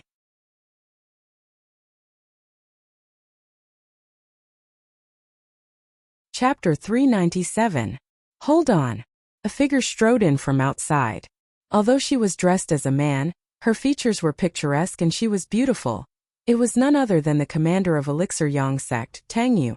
Sweeping her gaze, Tang Yu frowned slightly when she caught sight of the dead Elixir Yang sect disciples on the ground. When she caught sight of Xiaoning, her expression changed starkly as she exclaimed, "Purple corpse corrosion poison." Uncle Liang nodded with a grim expression. "Her face is green and her lips are purple. There's no mistake about it. It should be one of the 7 lethals of poison sect, the purple corpse corrosion poison." Tang Yu was initially in seclusion cultivation when she was woken up and found out that something big had happened outside. She heard from her fellow disciples that Xiaoning was attacked on the long streets of the North City. Although the attacker was killed by Night Spirit on the spot, Xiaoning was still poisoned. To think that it's poison sect. Tang Yu's expression darkened and turned terrible. Right now, the North City of Xiantian City was guarded by Elixir Yang sect and Chiguramon. Tang Yu was still puzzled as to which cultivator would be so blind as to injure someone in the North City. To think that the other party was Poison Sect, one of the 5 heretical doctrines. Although Poison Sect disciples were not strong in terms of direct combat strength, many factions and cultivators were not willing to make enemies with them. Poison Sect had 7 lethals. Every single one of them was extremely fatal, and one would die upon contact with them. Furthermore, Poison Sect disciples were crafty and vicious in their methods and specialized in hidden weapons that were superb. It was truly way too easy for Poison Sect disciples to assassinate someone. Eating, drinking, breathing, casual contact. Even the most common action could cost you your life. Even Foundation establishment cultivators could be poisoned by Poison Sect's Qi refinement warriors if they were careless. It was not uncommon for one to fail miserably at an easy task. Most cultivators would hide far away from Poison Sect's disciples, not wanting to incur their wrath or befriend them, afraid that it would be too late to avoid them. Tang Yu could not understand why a Poison Sect disciple would look for Su Xiaoning. A cultivator who could release the purple corpse corrosion poison definitely had a high status in Poison Sect. Why would a Poison Sect disciple take action personally just to poison a late-stage Foundation establishment elixir refinement master? Right then, Uncle Liang exclaimed softly, "Strange, given the toxicity of the purple corpse corrosion poison. This woman should have turned into a pool of blood long ago. Why is her corpse still intact without any signs of decay?" Those poisoned by the purple corpse decay poison would die within 10 breaths of time. After 10 breaths of time, the corpse would rot and turn into a puddle of blood. Even the gods would find it difficult to save them. Furthermore, the blood contained a strong purple corpse decay poison. Anyone who came into contact with it would still die. Tang Yu stared at Xiaoning for a while, deep in thought. Still alive. Maybe it is an illusion, but the green on Ning's face and the purple on her lips seemed to be lighter than just now. How is this possible? Tang Yu had some understanding of the purple corpse corrosion poison. Even 8 Meridian Foundation establishment cultivators would not be able to escape death if they were tainted by the poison, let alone late-stage Foundation establishment cultivators. This was the terrifying aspect of the Poison Sect. What's going on? Uncle Liang pointed to the corpse on the ground and turned to ask. A cultivator stood out and pointed to Night Spirit not far away, saying hatefully, Junior Brother Pooh wanted to check on Su Xiaoning out of kindness when he saw that she was poisoned. To think that he would be killed by that beast. Tang Yu frowned. That statement did not sound like much. Night Spirit was a demon beast to begin with. There was a high chance that it was triggered by its master's injury, causing it to go berserk and attack others. However, Tang Yu felt that something was amiss. Yan Jun's expression was stern as he shouted, Uncle Yang, junior sister. Elixir Yang sect is one of the 4 unorthodox groups. How can we allow our disciples to be slaughtered as we please? Furthermore, this is just a beast. It killed a disciple of Elixir Yang sect, so it has to pay with its life. Pausing for a moment, Yan Jun continued, this is a beast reared by Su Zimo. Now that it's in trouble, he won't be able to escape the blame when Su Zimo returns. That's right. Let's take revenge for Junior Brother Pooh. Kill that beast. Kill it. Everyone from Elixir Yang sect shouted agitatedly. The development of this matter was completely out of Tang Yu's control. No matter what, Su Zimo's side was an outsider. If she were to protect Night Spirit, she would not be able to convince the masses and appease the anger in their hearts. There was a high chance that it would cause an internal conflict within the sect. Tang Yu bit her lip gently and frowned. She was a little flustered and did not know what to do. When he saw that, Uncle Liang sighed internally. Tang Yu was considered an outstanding talent of Elixir Yang sect's younger generation. She was smart and sharp. There were very few things that could escape her eyes. But Tang Yu still lacked a sense of decisiveness and dominance. Without those things, she would not be able to control the situation. Suddenly, a figure flashed through Uncle Liang's mind. That person is truly... Uncle Liang could not continue. It was difficult for him to give an accurate evaluation of that person. That person looked like a cultured and refined scholar. However, deep down, he exuded a domineering aura that looked down on everything. His methods were sharp and he was decisive in killing. Everything else aside, that temperament alone was enough for him to be ranked in the top 10 of the younger generation. Right then, a voice sounded from outside the hall. Who are you guys trying to kill? The tone of this voice was flat, neither light nor heavy, but it suppressed the noise and clamor in the hall. Tang Yu's petite body shuddered and a look of joy flashed through her eyes as she turned around. A green-robed cultivator with delicate features strode in and entered the back hall. Sweeping his gaze was like cold lightning and the entire back hall went silent. This was a powerful aura that was indescribable, but could suppress everything. Su Zimo had returned. The moment they caught sight of him, the scene of the bloody battle on the long street appeared in everyone's minds and their courage weakened subconsciously. Everyone's gazes landed on Su Zimo. Uncle Liang could clearly see a hint of fear and respect in the eyes of the sect disciples. When Su Zimo entered the back hall and caught sight of Xiaoning's frail state, his eyes flashed coldly and killing intent surged in his heart. Tang Yu said softly, fellow Taoist Su, I was negligent in not sending any sect disciples to accompany Xiaoning. I truly did not expect that someone from Poison Sect would target her. Su Zimo shook his head without saying anything with a dark expression. If Xiaoning was poisoned even with the protection of the Night Spirit, it would have been useless even if she had an Elixir Yang sect disciple by her side. Tang Yu could not be blamed for this. Although Tang Yu could not confirm whether Xiaoning was dead or alive, Su Zimo could clearly hear a weak heartbeat from Xiaoning's chest after clearing his 7 orifices. Furthermore, that heartbeat seemed to be getting stronger. In other words, Xiaoning's condition was improving. Su Zimo walked towards Xiaoning's side. Before he could take a few steps, Yan Jun's figure flashed and blocked Su Zimo's path, sneering provocatively. Su Zimo, don't give me that look. Yan Jun shouted. It's true that your sister is dead. That was done by someone from Poison Sect, and has nothing to do with Elixir Yang sect. However, our Elixir Yang sect disciple was killed by this beast of yours. We witnessed it with our own eyes. You have to give Elixir Yang sect an explanation. Is that so? Su Zimo was expressionless as he nodded. Good kill. What did you say? Yan Jun's eyes widened. Get lost. You, before Yan Jun could finish, Su Zimo suddenly reached out and slapped Yan Jun's cheek heavily, sending him flying and knocking him unconscious in a corner. Everyone was in an uproar.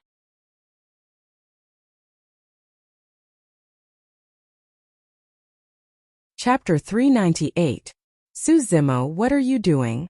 Audacious. How arrogant. Many Elixir Yang sect disciples were agitated and hollered. No matter what, Yan Jun was a disciple of the sect's battle hall and his status was only second to Tang Yu. He was not someone an outsider like Su Zimo could compare to.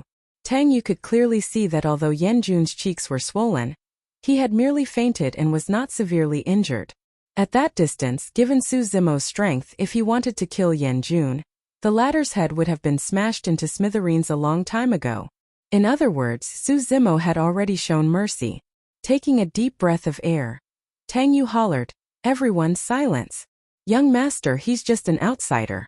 What right does he have to act as he pleases in our territory?" That's right. If not for the protection of Elixir Yang sect, Su Zimo would have been killed by Glass Palace and Malevolent Earth sect a long time ago. Fufu, I don't think it's just Glass Palace and Malevolent Earth sect. That pair of siblings seems to have offended Poison sect as well. Cries against Su Zimo could still be heard from the crowd. Shut up. Uncle Liang's gaze darkened as he suddenly hollered.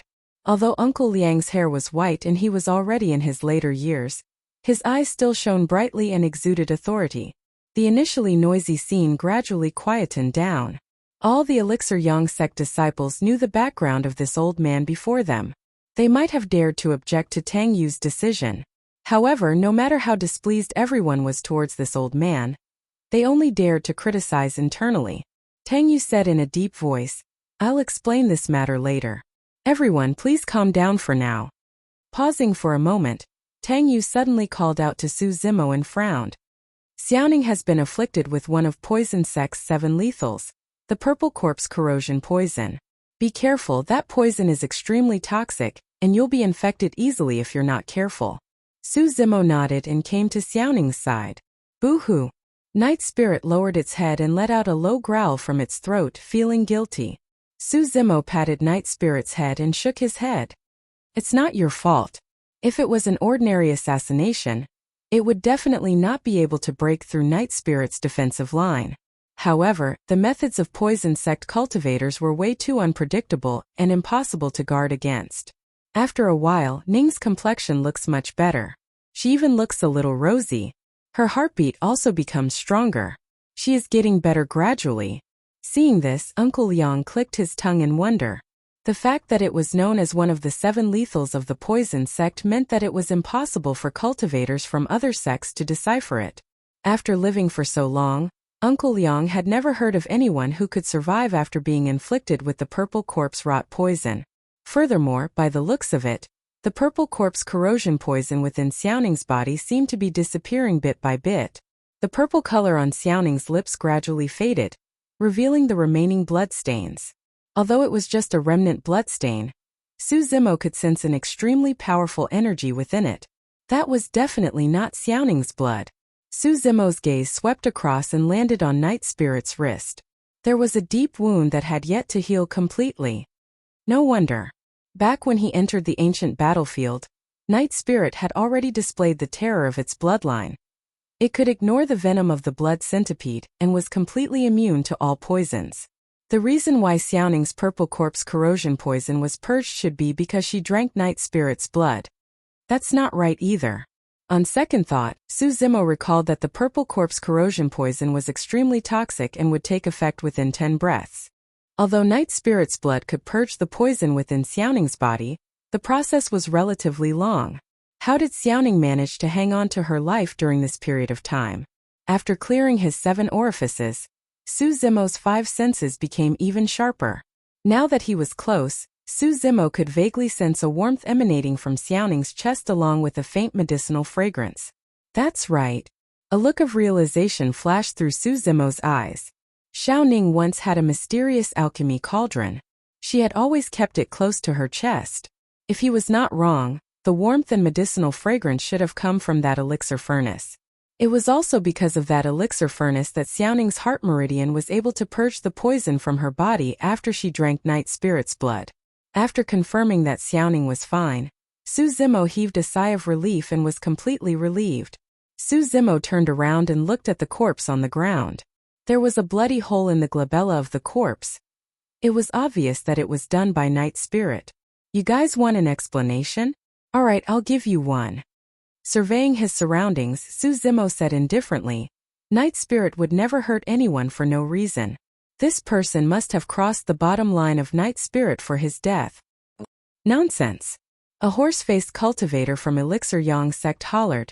Junior Brother Pooh went forward to check on him out of goodwill. That beast of yours killed Junior Brother Pooh indiscriminately.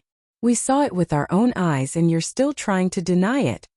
Suzimo smiled and glared at that person with a dark gaze, saying meaningfully, It's true that he went forward to check on him. However, we don't know if he did it out of goodwill. What do you mean? A hint of panic flashed through that person's eyes as his gaze flickered. Suzimo looked at Tang Yu and asked, Young Master Tang, you said earlier on that the purple corpse corrosion poison is extremely toxic and contagious, right? That's right. Tang Yu nodded and her eyes flashed. She seemed to have realized something. I'm afraid that even you wouldn't dare to approach her recklessly, right? Suzimo continued asking. Yes. Tang Yu nodded in admission. Indeed, she did not dare to approach Xiaoning when she sensed that she was infected with the purple corpse corrosion poison. It was not because she was cold-blooded, but because she was rational. Suddenly, Tang Yu's heart skipped a beat, and she finally understood what was amiss. Tang Yu murmured softly, If even I don't dare to approach her, why would Junior Brother Pooh act out of character and go forward to check on her? Uncle Liang nodded silently. Tang Yu continued, Most importantly, there's no antidote for the purple corpse corrosion poison. There's no reason for Junior Brother Pooh to approach her at all. When they heard that, many Elixir Yang sect cultivators gradually reacted as well. If they were in the same situation, they would definitely not have approached her. Furthermore, there was no antidote for the poison even if they went forward to check on her. Why should they risk their lives? Tang Yu's gaze turned cold as she glared at the corpse on the ground without continuing. Suzimo's gaze shifted and landed on the horse-faced cultivator not far away. He said slowly, I'm guessing that the reason why this person went forward to check on her wasn't because Xiaoning was poisoned, but because she was still alive despite being poisoned. The horse-faced cultivator's expression changed slightly and his gaze flickered. He did not dare to meet Suzimo's gaze. Narrowing his gaze, Suzimo said word by word, It's because Xiaoning wasn't dead from the poison and that person had a killing intent. That was why he was killed by the Night Spirit. Fellow Taoist, am I right? Suzimo's aura was imposing. The horse-faced cultivator forced a chuckle. How would I know?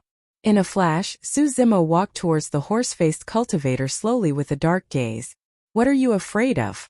I'm not. During this period of time your heartbeat sped up and your aura was unstable. You're already panicking. Also, you even had a killing intent towards me earlier on. By the time he said that, Suzimo had already arrived before the horse-faced cultivator. That person's face was pale and he retreated half a step back instinctively in a panic. Even the other cultivators could tell that he was guilty. You're tuning into the Li Mei's Wuxia Whispers YouTube channel. We're so grateful for your support, and don't forget to subscribe to join us on this incredible journey through captivating stories. Your generosity through donations truly makes a world of difference, as it's the primary source of revenue that allows me to expand and enhance this channel for you.